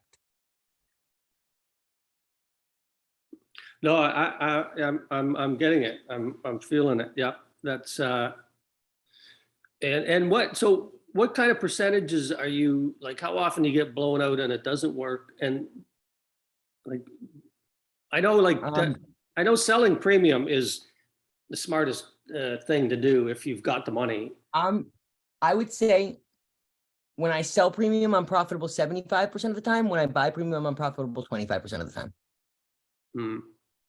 Like, obviously those are rough numbers, right? But like, that's roughly the skew, right? It's very, very far outweighed. And the reason is that it's psychological. Ready? When you're long something, right? And you buy the contract, when it goes up, your maximum profit is endless, right? So like, you have to just justify to yourself when you've made enough money, right, that you want to now close out that contract and sell it, right? So if it's up 140%, right, the only reason that you haven't sold it is because you yourself, right, might believe it's going to now go up more, right? You're your own limit there, right? And we all know, right, like as things are going up and when they're profitable for us, it's the hardest, right, to sell it, right? You believe that your thesis is right. Why would you now exit it, right? But in theory, if you sell the option, right, as you saw, almost all of those, even if you buy the option actually, right, but if you sell an option in there, right, meaning a spread, right, there's now a maximum profit that the trade can make, right? So when we view it like this trade can make me a total right, of $2,000 per contract. If it's a week into a month-long trade and I've already recognized $1,000 in profit right now, right? The maximum I could have recognized, I know, was 2,000, right? It's a lot easier for me to look at how successful has this trade been compared to how successful it could have been, right? Over the period of time. Well, you know what? I'm willing to take 50% of my gains in the first week, right, of a month-long trade. I'm out, right? When it's like, all right, I'm up 140%. What's enough money, right? In theory, we should all be like at 20%, exit every contract every time, and you'd compound gains forever, right? But like, we can't do that, right? You can't. And like, most of the time you would be wrong, right? Because like, it's those outsized gains that really propel our accounts, you know what I mean, and your gains. But in reality, it's not true, right? Like, if you took it as every time I'm up 50%, if I was to close it out, right? I would be closing it out because I'm satisfied with 50% of the 100% I know I could gain, right? I would never actually be able to do that and not look back if every time I sold it, right, I was recognizing a 50% profit, but every time there was an unlimited potential that I could have gained, right? It's like 150% out of an available 1,000 million %, right? So it's like, did you really do that good, right? If you bought calls for something that went up 1,000%, right, and you sold it when they were up 200%, you feel like you made a good trade, but you could have made a way better one, right? There's always all of those, like, I mean, the timing that you didn't get right. So to think that you were ever going to time that most effectively, right, is pretty illogical.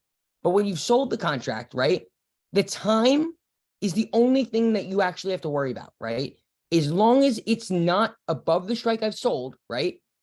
If I'm in the money, the only thing standing between me and the 100% of the amount of profit I know I can obtain from this trade is simply time. Yeah. Right? So If I just go from now till then, it's a less right, that's it. stressful approach. Way less stressful, right? So that's why the likelihood that you profit is that much greater, but the amount you profit is usually less, right? Yes. I'm satisfied with 50% when I know it's 50% of the amount of money I could have made. When it's 50% profits, but you could have made $1 million %, right? It's unlikely when you're staring that in the face that you're going to close out of enough of the trades, right, to actually end the lifetime profitable. When each and every time you were up 50% of the amount you can possibly profit, you closed it out, right, over the lifetime of your trades.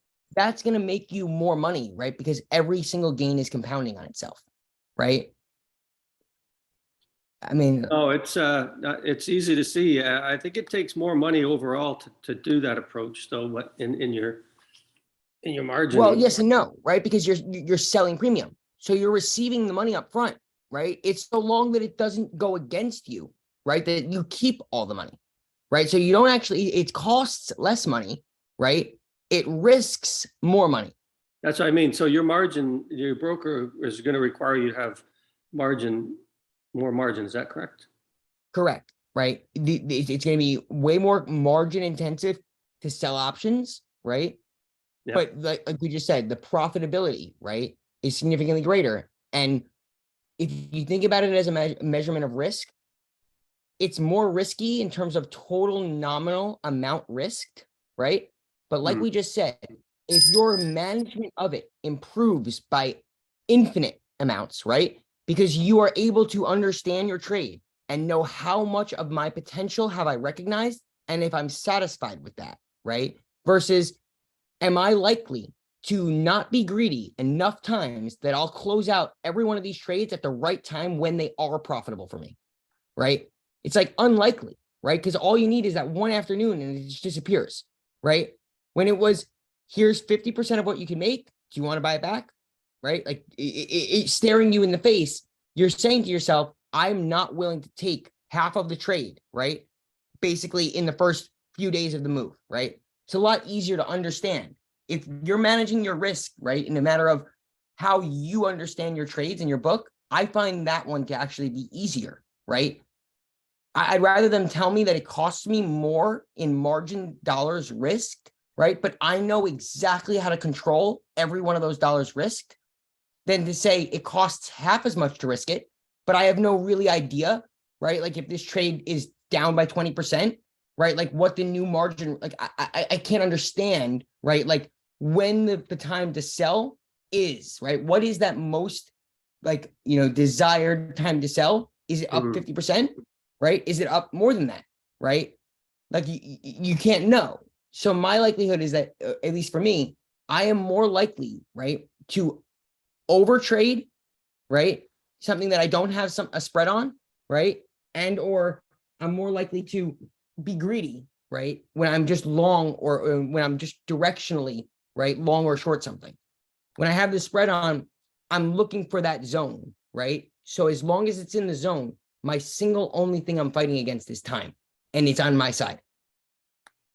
No, it's very attractive. It's a bit to wrap your head around, but and then you gotta have the margin. But I mean, I will say this, it's great for, I mean, look, the way we day trade, right, in and out of things, it's a different, this is a whole different strategy. But the thing is, I'm more apt to put more of my main account into trades like this in order to, so I can put some capital, to work without feeling That you like can just leave there, I'm right? Like messing- it's like, well, exactly, yeah, because I mean, I day trade, and I mean, look, I can take some pretty large trades, but there's a maximum, right?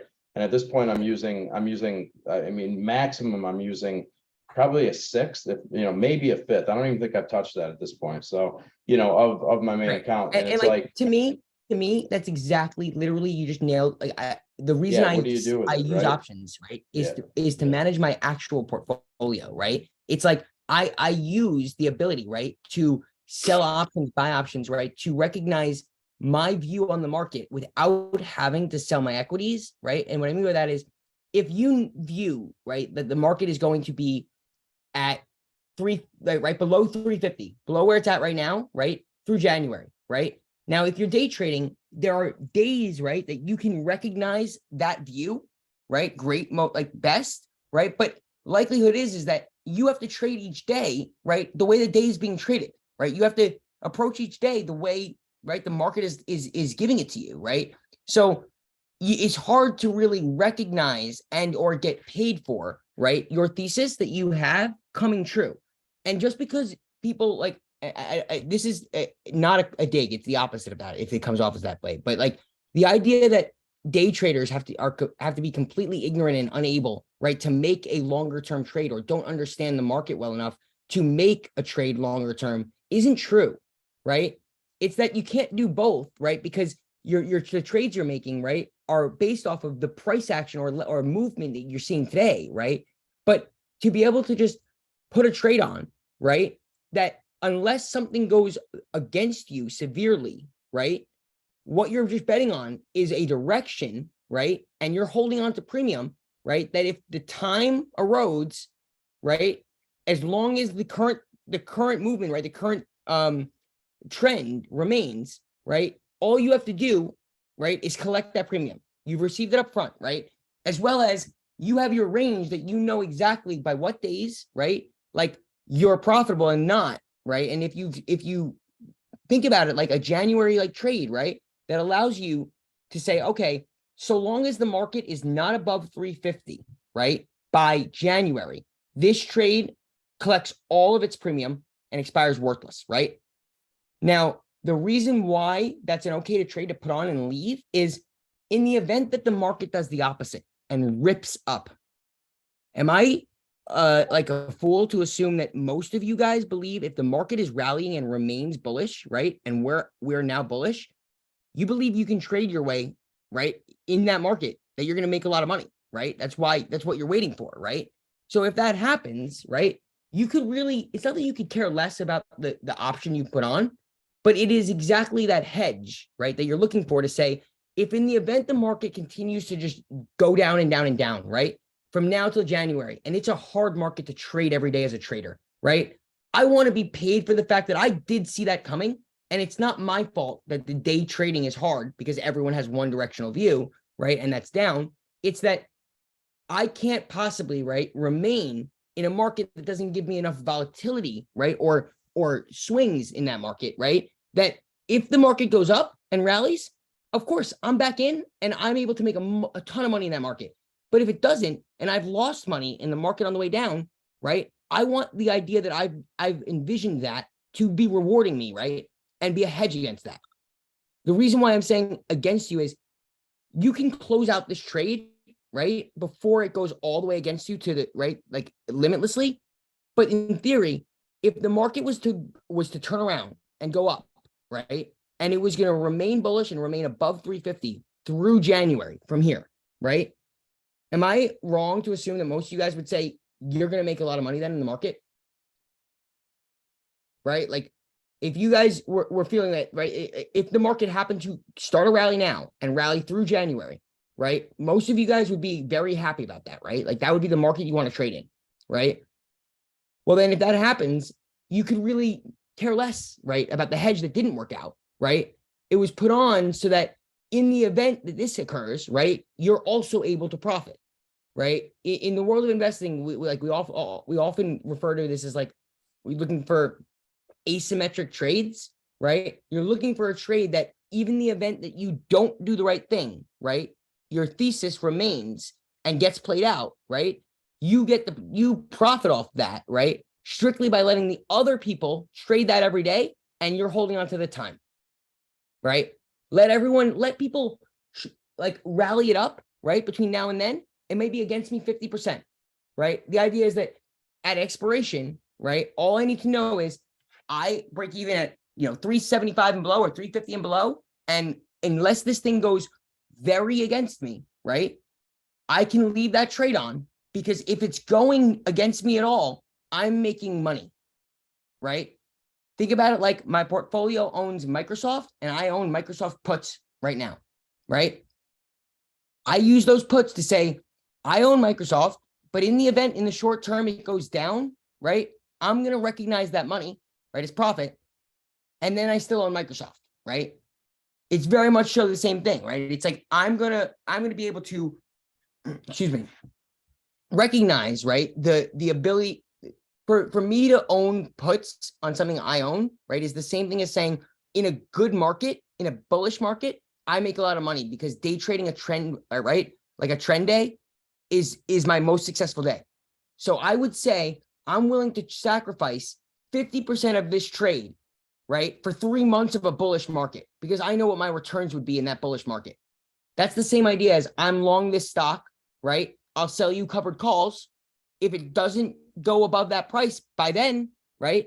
I keep the premium and what is different than that about, right? Like the ability to predict and analyze how you will do in a certain market, right? And putting on a trade that profits you in the opposite of that, right? Make sure that you are at all times, right? You're staying asymmetric, right? To yourself. If your own returns struggle, the asymmetric trade you've put on should be profiting, right? Against you. So it kind of gives you the ability to say, I trade well in a bull market, not that well in a bear market. So I'm not going to trade the option contract I've sold. I'm going to let that one go all the way and expire, right? And then I'm going to go ahead and trade the market. And if one, right, is true that you trade better in a bullish market, well, then the bear put that you have, right, or the call that you've sold long term, in theory, if it doesn't expire, having given you all the premium, then you've made more money on the opposite move happening. Right? You follow? Like, it's the ability to not have to be like pressed into, if it doesn't do this, I can't make money, right? Because the market won't let me, right? It's you're in the talking event about I can't do this, I have a trade on profits. You're talking about protecting your portfolio. Not even that though. I'm saying that even as a day trader, right? A way to that the way that like people who have a long-term portfolio are hedging their portfolio, you can do with hedging your performance, right? You will do better and make more money in a bullish market. Therefore, if the market turns bullish and that is the only thing that loses you money in this trade, right? As long as your gains on the other side outweigh the losses, then this trade in theory, right, is a perfect protection, right? In the event that the market does what you can't profit as much as, right, you'll profit. That should recognize the gap that you didn't profit in down markets versus up markets, right? So but in the event it goes up, so long as you're right and you trade better in bullish markets, that should be good enough, right? And the It's strength the of same what thing as owning the stock and hedging against that. and Brendan, the strength of what you're able to do, which is so awesome, is you've got your long-term investments. While those are going sideways or possibly losing value, you've got a means to continue to bring in money.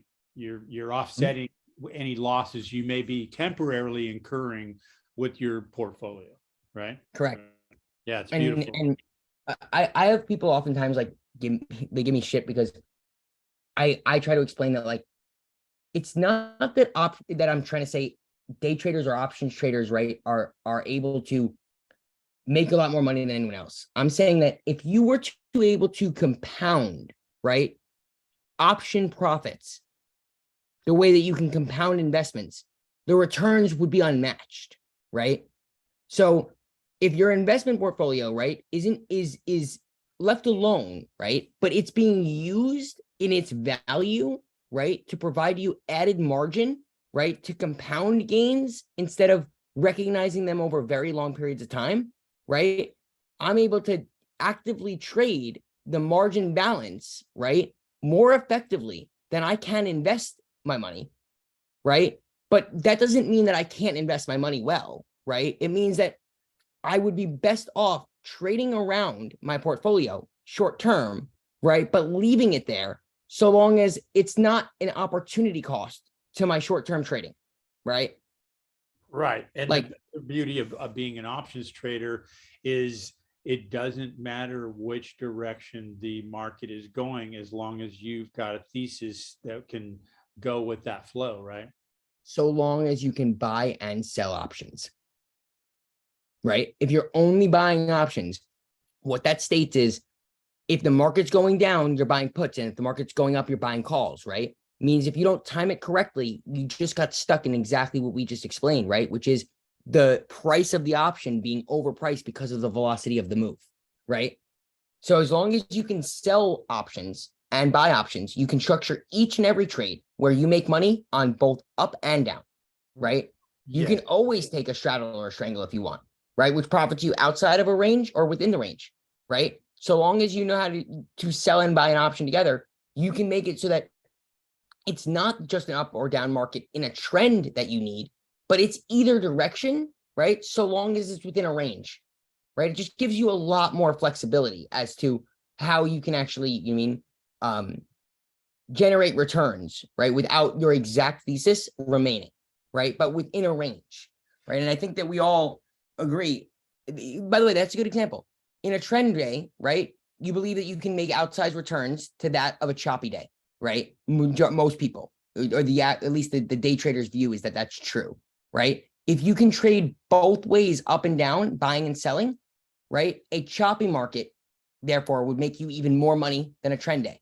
What that says is that you can compound your gains, right? Because if you made money in a trend day and the other kind of day, you can make money both days, right? If you have to buy the put side and the call side, eventually you're stuck with both, right? At high premiums and they both can't execute. If you sold something and bought something, right? The ability to have recognized the premium made the likelihood of the buying something more likely, right? It didn't take anything away. So I just think that the idea of selling options is scary, right? But if you look at what you're doing when you're selling the option, right? And its risk to your portfolio or your like your net worth, or you want to say, right? It's very, very, very limiting in its actual risk, right? That's not associated with the amount of margin it's costing you, right? Be the broker dealer there. If you don't have the money, right, to be able to suffer the losses of this trade, for me to allow you to, as the broker dealer, means every dollar you don't have, right, that you're using of margin to make this trade, I'm going to have to cover for you, right? I'm not going to allow massive, crazy trades to be made, right, that would ever have the possibility of losing me, right, the broker dealer, money in this trade, right? I'm going to limit your ability to risk to what I can possibly risk by you risking, right? And therefore, if you don't have the ability to cover something, right, the margin there, you notice usually is You need $4,500 in margin for something that maximum loss is 2,000, right? Well, that's exactly that, right? That's them saying if your whole trade went against you, right? And then the amount of margin you needed, right, was remained, your portfolio would need an added margin maintenance, right? Well, if that margin amount they're telling you is $5,000, right? What they're saying to you is if your trade became worthless, right? It went 100% against you, right? And the absolute worst case scenario occurred. That's how much money you would need to maintain, right? The business is never going to make you maintain less than they would be on the hook for, right? So if that's what they're letting you execute, right? I'm not saying it means go ahead and take it, right? I'm saying they want you to gamble, but not if it means they have to gamble, right? So within the range of what your margin is, right? If your margin's allowing you to take the trade, so long as that full amount of margin, if you lost that amount of, right, in cash, right? If you're comfortable taking that, right? There's no reason not to, you know what I mean? There's no reason to be fearful because of the fact that you're using margin versus cash, right? So long as you have the cash to pay it, right? It's the same idea as a credit card, okay? Just because you have the cash in your checking account doesn't mean you don't use your credit card, right? The ability to pay for it later, right? And over time, right, is the same idea as like leverage, right? And margin. I have the cash away, right? Or if I was to sell my stock in a certain a certain ticker, I could cover easily, right, the margin. Doesn't mean that I'm going to. It just means if I can, right? That's not a risky trade to put on because it uses margin. It uses margin because if you've sold something, in theory, it can endlessly go up, right? Therefore, your losses begin limitless. So the losses above what the actual trade in strikes can make needs to have some range, right? But that range is what you should be viewing as like, I have to be willing to lose all of this, right? The assumption of you're going to get blown up and out of the water assumes you don't have a spread on, right? Means you have no cap protection. And it also means that at no point in the trade going against you did you choose to or decide that, right, like to close out of it, right? It's that you let the trade go against you till it had no more to go against you. And then that's when you looked at it, right? I think that it's pretty safe. Like, I think it's safe to say that if you know, right, what the range or the margin required for this trade is, it's pretty unlikely that the stock is going to go 100% in the other direction of that, right? The ticker moving by 100%, right? Before you like recognize that, right? So like the idea that it's going to go against you and you're going to lose it all, right? It's the same thing as owning a stock, right? Like if I own Microsoft or if I own any ticker, right? The idea that tomorrow at noon, they could come out with news that makes them literally tank 20%, right? That doesn't make every single investor have to look at their portfolio twice a day, right? It just means that if something drastic like that were to happen, you have to be comfortable with that downside, right? The loss temporarily of 20%, right, of your portfolio when you own equities, right? Or you have to be willing to, whatever that margin amount says, lose in cash, right? It's like, it's no different than the amount equity risk premium is associated with your investment portfolio, right? The premium that you spend on options, right? And the margin that you risk, right? Is the risk premium associated with the gains you can make there, right? In theory, the stock market shouldn't let you just make gains on speculating when the only thing that makes money in the market is that underlying stock, right? Moving by the amount that you're speculating it will, right? The ability to sell derivatives on top of it, right? Is you using someone else's equity that they hold, right? That's worth something, speculating on where that's going to move to, right? And then recognize the gains based on speculating on, right? To me, that's like, I can't expect I'm not going to lose a lot more than I'm going to gain, right? If I'm using somebody else's money to make money, right? Like, oftentimes I preach this, like, would you rather pay for a trade or get paid to take the trade? Yeah, I love that. And thank you for the distinction that you just made between what I said and really an awesome, This has been such an awesome lesson, Brendan, and super kind of you to take your time and explain this. And yes, I feel like, the evolution of an options trader, and this is where one needs to evolve to really become successful in the long run. And, kind of like baseball analogy, right? It's about getting on base. You can't get to home plate unless you get on base. If you're just slugging for the fences all the time, your batting average is going to be horrible. Bingo. Absolutely. Right. And Yeah, like that's the yeah. amount of derivatives traded in the market today, right? There's tons of papers on this. The market is extraordinarily more volatile today than it was, in the past, 10, 20 years ago. The majority of that is because of the crazy amount, right, of options trading that goes on the underlying. The market makers are no longer banks that are taking the opposite side of the trade as you. They are a computer, right, instantly booking the trade and going out and delta hedging that. What that means is if you buy a call, right, at a certain strike, the opposite side of that trade of you is a computer that instantly sold you that, right, is opposite you on that trade. And what they do is they go out and they hedge their book by buying 50 shares of the underlying, right? So if you buy one at the money call, that's a delta 50, right? The at the money should be delta 50, right? That is a delta of 50, right? Meaning they delta hedge their portfolio by doing, I've sold you a call and I bought 50 shares of the underlying, right? And for every dollar it moves against me, I will buy another share, right? And if it goes in my direction, I can sell one, right? When this is happening automated against you, right? It's very unlikely that, like, it's hard to say unlikely. It's very, very, like systematic and automatic, right? That if you're finding like mispricing, it's unlikely that it's not intentional, right? And buying options versus selling options, right? I'd rather get paid to take the trade because I'm saying that the opposite side of the trade that people, right, are putting in a bid for is the same trade, right, that the market maker, right, or whoever is making this market is going to take as well. And then they're going to go out and they're going to hedge their book, right? So if you view that, if you see, right, and if anyone would like the paper, I can share it, but it's basically during the last 10 to 15 years, a 100-fold, right, in the amount, right, the volume of options that are traded on the market.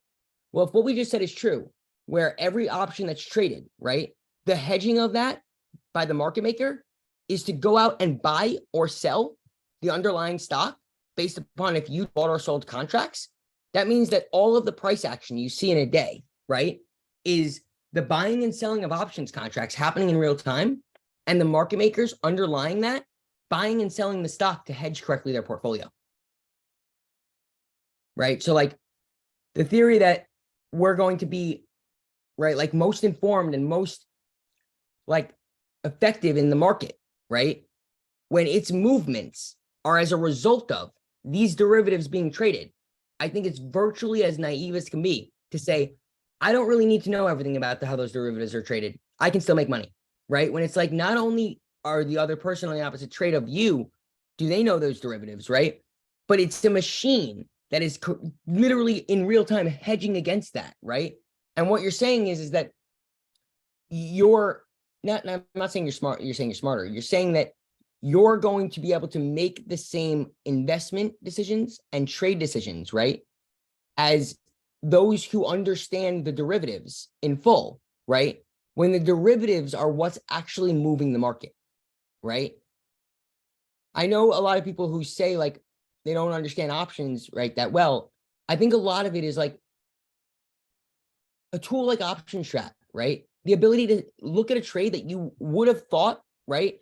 Like maybe you wanted to know how this would work out, but like maybe you don't have someone to ask, right? And like it's kind of awkward, right, to like just bring it up in a random time in front of people that maybe are experienced to say like, hey, so like I was thinking, like last week, maybe I wanted to like, do a spread on something like, I mean, most people are just not going to give you the time of day. And I think it's obnoxious, which is why I do, these kinds of space, like, calls and whatnot and give them some of my time is that like, everyone's at that point at some point, right? Like you can't just, you're not born knowing all this, right? Like you have to be able to ask questions and and discuss it. And we don't really have that ability, right? It's like if you're an individual trader. So like being able to in real time just hit save on a trade, right? That you were thinking of and see it giving you all the numbers, right? And how it performs over time, to me is like that assistant that I don't have, right? Or like that arm. I mean, that like guy sitting off the, the edge of your arm that like you're able to just like look back at and be like, remember that trade we were looking at? Like, I wonder what I was doing, right? Like it allows you to understand how well you do or do not understand the market, right? Like I've always viewed it like if I see something occur and the option moved exactly as I thought, right? And like everything that I thought would have happened if this occurs in the option contract that I've saved and viewed over time, I understand what I do and don't get, right? About options as a whole, right? They're no different. They're on any ticker, any single option contract, they all move the same way, right? There's literally a mathematical model underneath it. You can think of it like a lever, right? Or like it's on like a train, like a track, right? And they're connected cars, right? It's always going to move in an exact like price, right? Like along a price line, right? Based upon the movement of the underlying. If it moves by this much, by this exact moment, there's an exact price the option will be, right?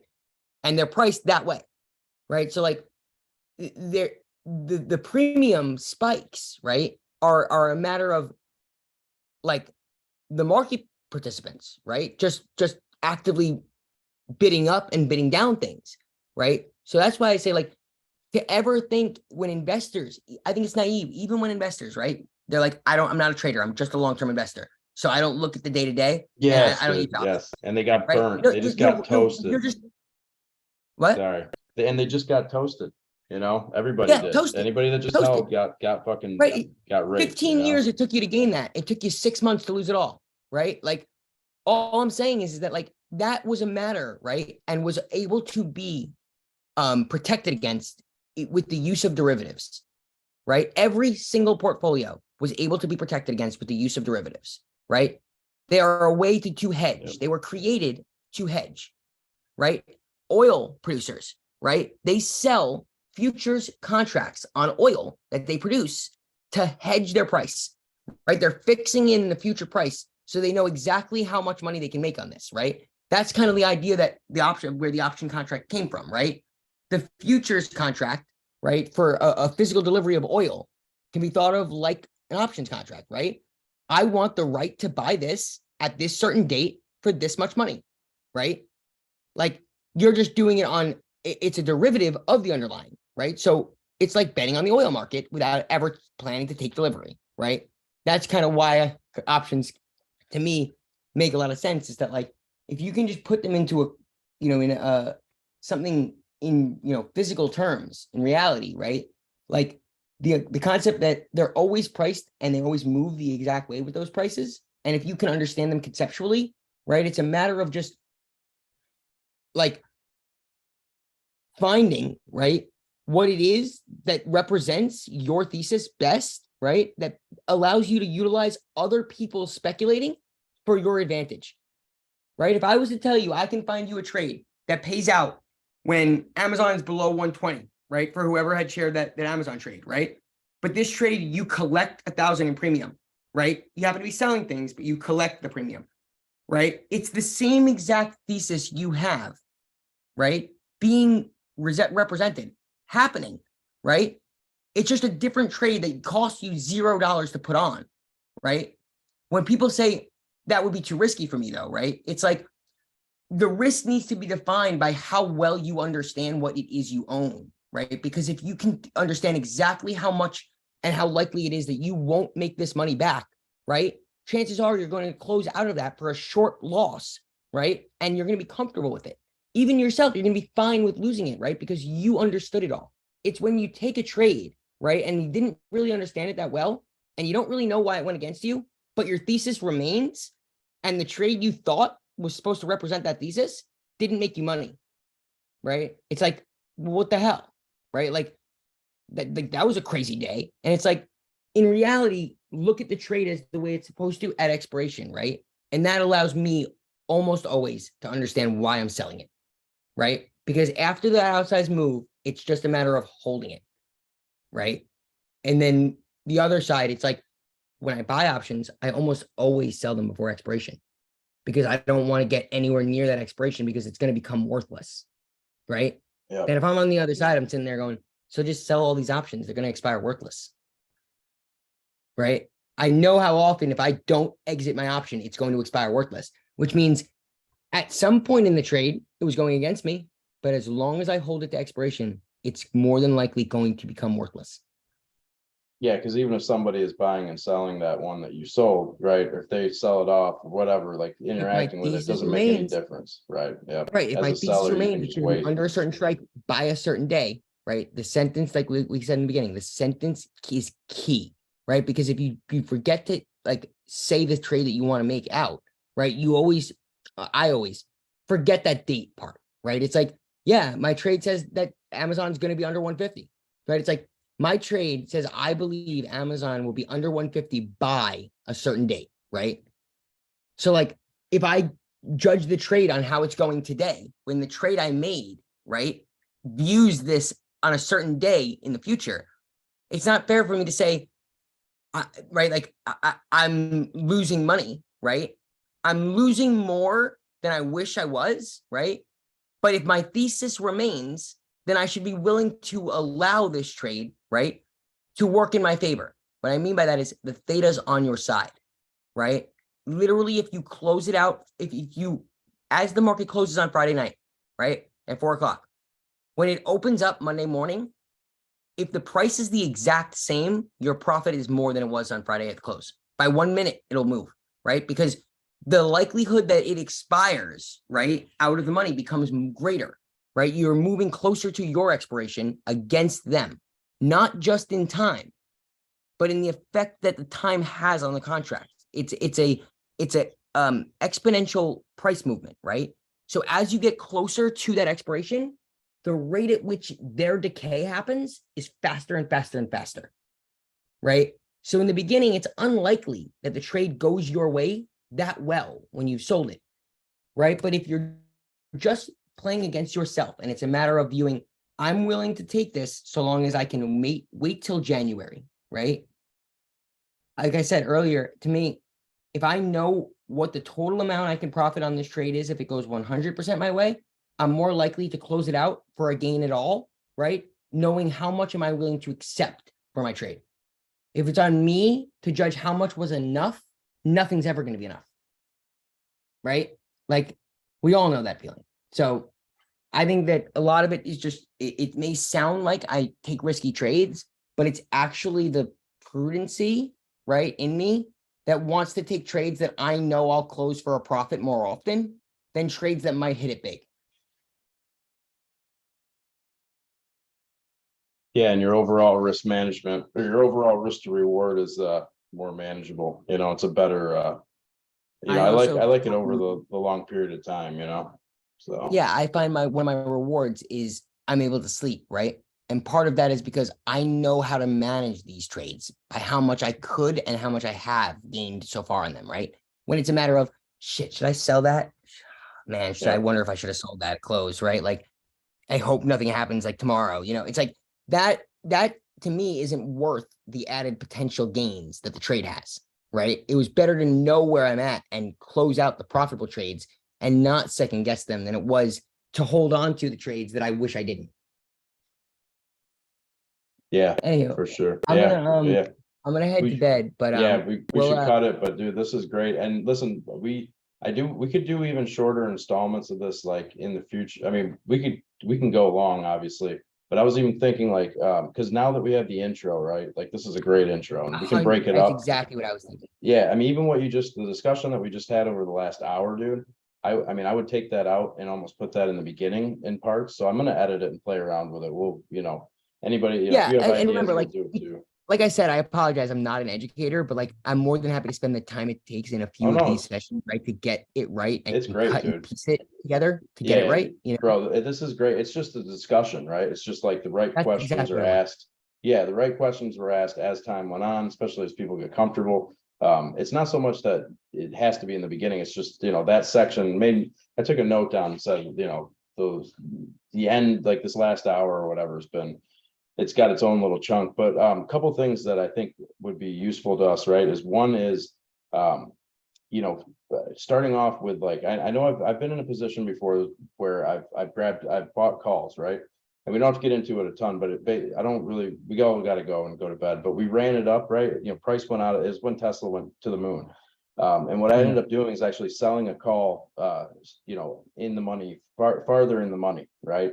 And what it did is it locked in that profit, right? So it basically, I made it a spread, right? Or I made it a, well, a spread, but. Yeah, you made it a spread. Yeah, and what it did is it locked in the profits that I had up till that point. And then it also paid, you know, locked in the profits up to that strike that I sold, right? Up to that price. Yep. And anything after that, it's like, okay, at that point, I don't get it. But dude, it didn't matter. I mean, I was, you know, Now ridiculously up. think about Right? it, like now you And see why the when it dropped, now you I can see fucking had it it's the all. poor man's. That's Yeah. why it's the poor man's covered call, right? Because it's like Yeah, I was exactly. long the call, right? And then I sold the call above that because I locked in my profits and I was willing to exit that trade, buying it there and selling it above there, right? Like it's that's the exact same thing that the oil company does, right? It's Yeah. saying I want to Yeah. lock in my profits, so I'll sell you that futures contract above what I made it at. And that's, dude, and that's the shit. I think that getting into that would be helpful. And what was the other thing I just fucking thought of? Yeah, shit, we'll get into it, man. There's gonna be more questions. I'm gonna play around with option strat. You know, By the we'll way, chat, of that course, was a and- very good and astute observation of you that in that little spread out idea. I'm gonna go over that for sure because what you did there is exactly what I was trying to explain earlier by you're taking advantage, right, of the spike in premium to not only get yourself a locked in profit, but if the spike in premium is happening as you're selling it, right, you're selling the 65 call for what gets you like the ability to be protected as if you sold the 68 call, right? Mhm. Yeah. Like now yeah. you're just getting yourself more money, more padding above that and locking it in today that you can actually get money up to 65 when you don't believe it's really going to hold 65. Right? Exactly. Right. When it's up so high that it's like, look, do I exit the trade now? Right. I mean, when they're deep in the money like that, and these, you know, this wasn't a day trade. This was a swing, but it was up so high. It's like, what do I do now? You know, do I exit it now? And it's like, no, I kind of want, you know, I think it can go higher, but I have no idea when it's going to just turn around. And I knew when it turned around, it would fucking dump. You know, you just know it, right? And the thing is, Right, so like, yeah, when that something runs 12% like in an afternoon or something, or like a day or two, and you're just Yeah. like, all right, this thing I mean, has to go back down, right? If you're in the calls there, your best bet is to while it's still going up, right? Like you did, sell Yep. those calls above there, lock that in, and therefore, right, if it does go down, right, you didn't have to time the sale, right? You're now playing the matter of it has to now stay between this range until the expiration. I just have to coast now, right? I put it in Exactly. cruise. Exactly. And the cool thing is that I sold the one that, I mean, in that sense, right? You're literally selling the same expiration, right? You're just selling it a few strikes higher. And it literally, like your broker doesn't fucking care, right? I mean, you have to have a margin account, but like they already know that you're already in the money, right? Like you're deep in the money with your shares, you know, with your call. Like you can, like you sell that call above, it's literally like there's Right. no there was no conflict You at just all, nailed man. it. It was just, You yeah. nailed it. You're in the Yeah. money, right? That's So it. in the money that you can exercise that call. And with your moneyness, right? You would be profiting by selling the call that if it hits that strike, right? So like meaning if it's 65, right? And you own 65 calls, if it goes to 70 and you've sold 70 calls, right? By the exercise of the 65 call, right? And sell at 70, right? You have made enough in profit, right? They know exactly what your positioning is, right? They're not considering it like we're going to sell the 70 call and we haven't exercised your 65, so you're now short, right? It's not. Yeah. It's Yeah. saying you would be 65 I'm willing plus to sell mine. Yeah, I'm willing to, you know, I'm willing to sell them at a higher price, right? And that's basically, I mean, that's how I and the interpret premium it, that at least, someone yeah. paid you there, right? Adds to your break even. So it's like someone paid you $3 for the 65, right? In the middle of the day, that makes you profit till 68, right? So it's saying, I think this thing's is bound to turn around, but it might have a little bit more in it. Yep. Right. And That is literally that trade being executed perfectly, right? Yeah, A and little bit somebody padding on the somebody top else is and recognition on the downside. exactly. And you're getting someone else to pay you to basically to still be in the To lock in your trade, right? profits. Someone else is paying you to lock in your profits. Yep, Did yeah. you own shares at the same time or was No. it just calls? No, because when you own the call and it goes in the money, right? you now like have the right to those shares, right? You know what I'm saying? So like that's how it balances that out. Like you have a right By the way, to, you know, to buy That's those shares. exactly what the call debit spread is, right? We're selling a call above the one we're buying one at, right? We just don't own it yet. But the broker dealer is doing it the same way, right? Meaning Yep. if this thing ever goes to the higher strike, the lower strike has to have been in the money. Yeah, Right. right. Yeah. And therefore you're covered. You Yeah. can't have it called away from you without profiting those $5. Exactly right. Yeah, exactly. Right. And if they get called away from you, right, that means that exactly what you just said. You're like your contract is you know deep, you know, it's in the money, it's deeper in the money, and therefore like you're always going to be covered. So it's the exact same sense as saying I have the shares, but when you buy a call, you're literally you're buying the right to the right to buy those shares, right, at that at that price basically, right? Bingo. Am I saying that right? Bingo. You nailed it. Yeah, Right. yeah. So it's a little late for me. So if but- it goes but above yeah. that price, So right? you basically are, yeah, you have the right to those shares. So now once it goes in the money, like those shares, I mean, you don't technically own them, but you do, like it's part of the process, right? So now when I'm selling that call farther up and, you know, farther up the chain or farther up in price, I'm basically just like I already have that asset. So it is like a covered Options are call. about exposure. Options are about exposure, right? I have exposure to 100 long and 100 short in that position, right? Therefore, my exposure is zero, right? Yeah, right. My right. exposure is strictly the premium I paid and the premium I received at that point. So when you sell a call and you, after having owned one, right, you are zeroing out your position and Yep. now strictly riding My the premiums. deltas, right, exactly. Deltas are zero. I don't know if deltas are technically, but yeah, right. Amount Well- of shares are zero. You Right. said it best, The man. del- Exactly. Yeah. You're zeroed out in the delta's impact to your portfolio, right? Its Right, delta yeah. to your portfolio becomes zero.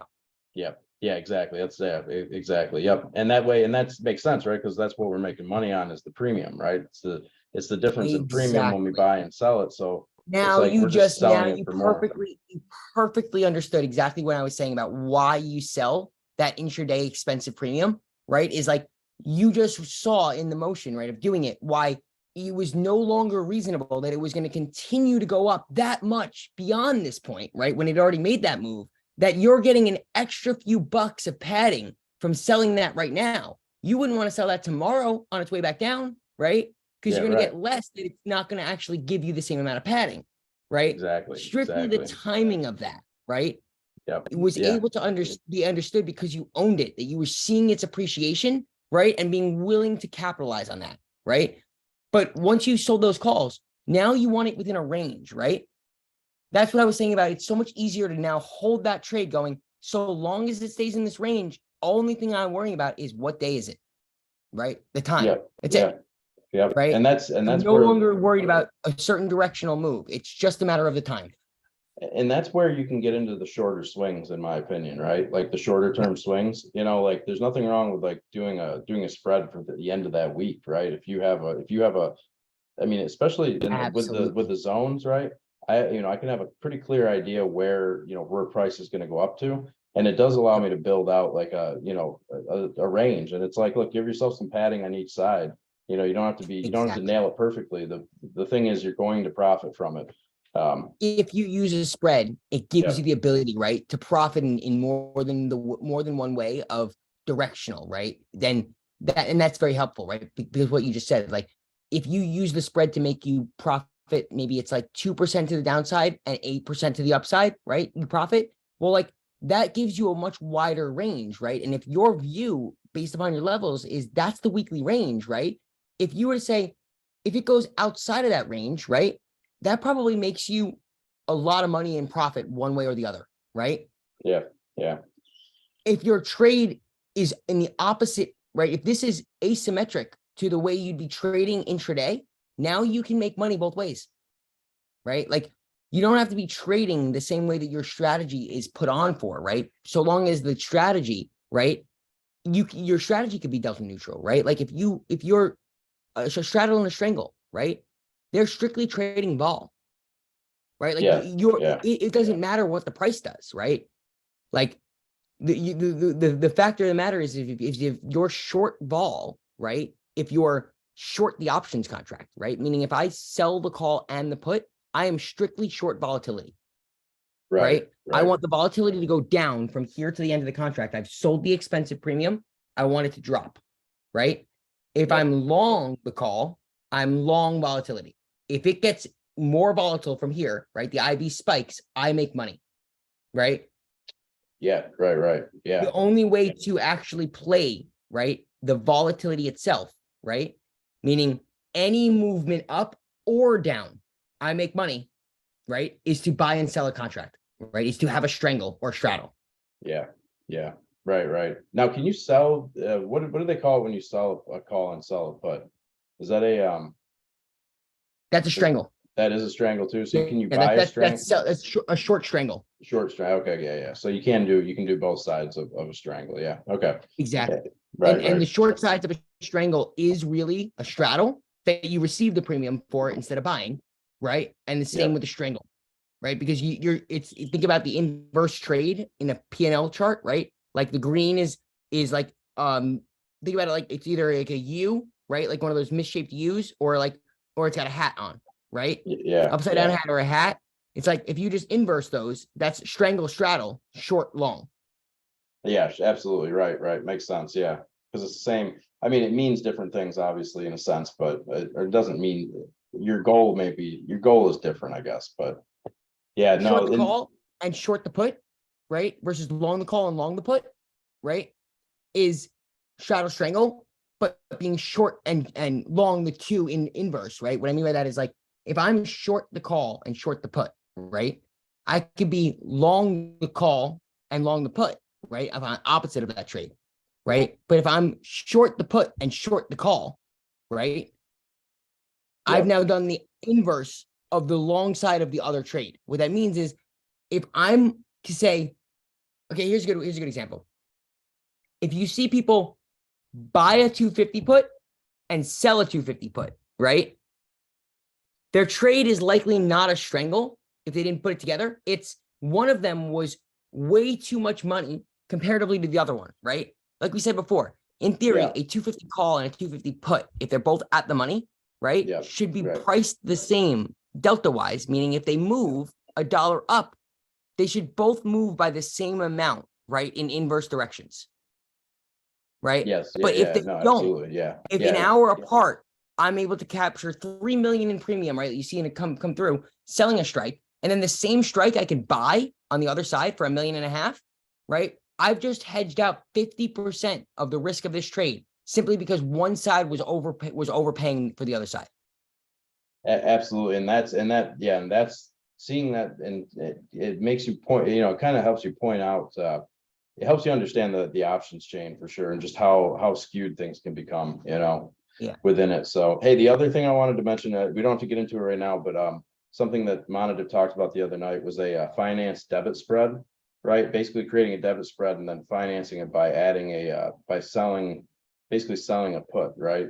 Or selling a call. And I think we should, we could get into a few specific trades, like what we just talked about, maybe in more detail with some examples. And and then something like that, because I think they would be effective as well. And it might give it, I think I know like what we just talked about. I mean, I can show on a chart pretty easily, pretty quickly, like where I would use that, right? By using the zones. And I think it would integrate pretty well, might get some attention. No, I think that where I'm thinking of going. I think with it. that one and the example we just walked through, right? Where like you were in the contract, right? Long or short. This will use the long example. Yeah. And you were able to lock in your profits by taking advantage of the premium, right? On the side of the trade you're on, right? And what that did was it took you out of the position of directional and put you into the position of vol, right?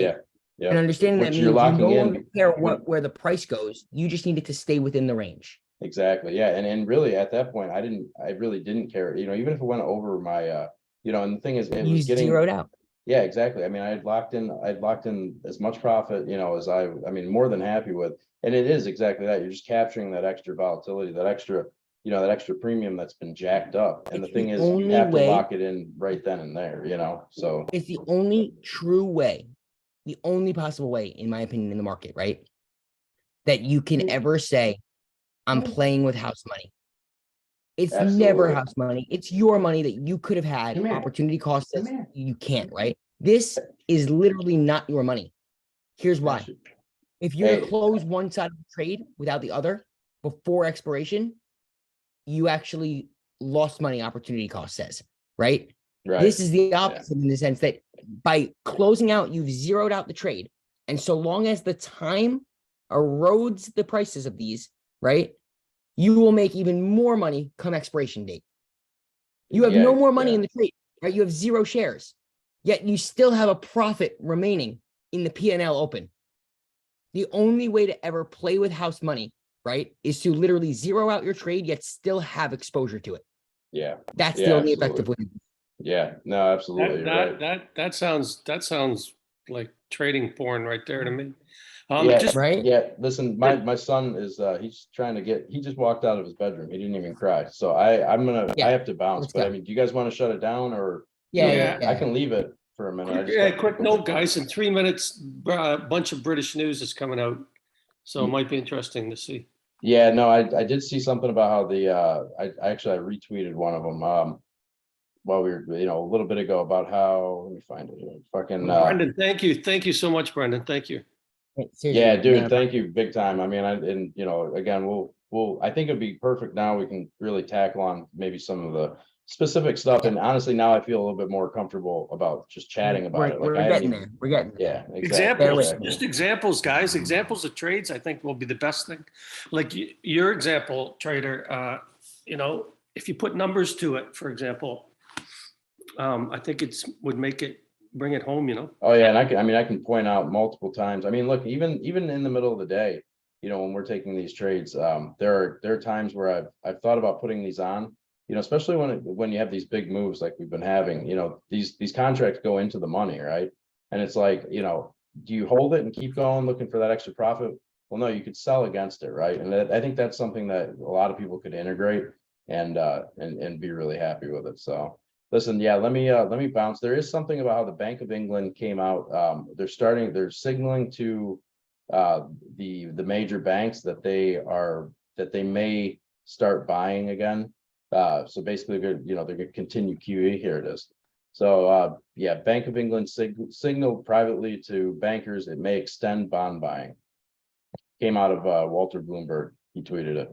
So I retweeted it and put a little comment, smart ass comment next to it. But that could be, we did get a pop in volume at what was that, at midnight Eastern time? Yeah. 12 p.m. Eastern Standard Time. So it's been 2 hours. I can't believe it's 2 o'clock. And there you go. Bingo. The entirety of the move in the IV that happened in that sell-off was erased. If you tried to pile into that trade at any point today, you got blown out if you bought premium. Right? Oh yeah, this is the perfect. If you bought it, gone. It's gone if you held it until yeah. Right. It was gone That's anyways. exactly why I was saying if you sold that premium today, all you needed to do was not see as large of a move downward tomorrow, and you were profitable. This move, and you blew it out. Like, you know what I mean? Yeah. No, absolutely, dude. No, this is if you look at the futures, it's pretty interesting. But no, you can see that move. All right, well, listen, guys, I gotta go. He's gonna fucking pound on the door. Thanks a lot, Alex. Thank you, guys. Yeah, thanks, Brendan. Thanks for everybody sticking around, and we'll get the recording out ASAP. It's probably gonna take a minute, but I'll get it out tomorrow for sure. Have a good one, guys. Thanks, everybody. See you.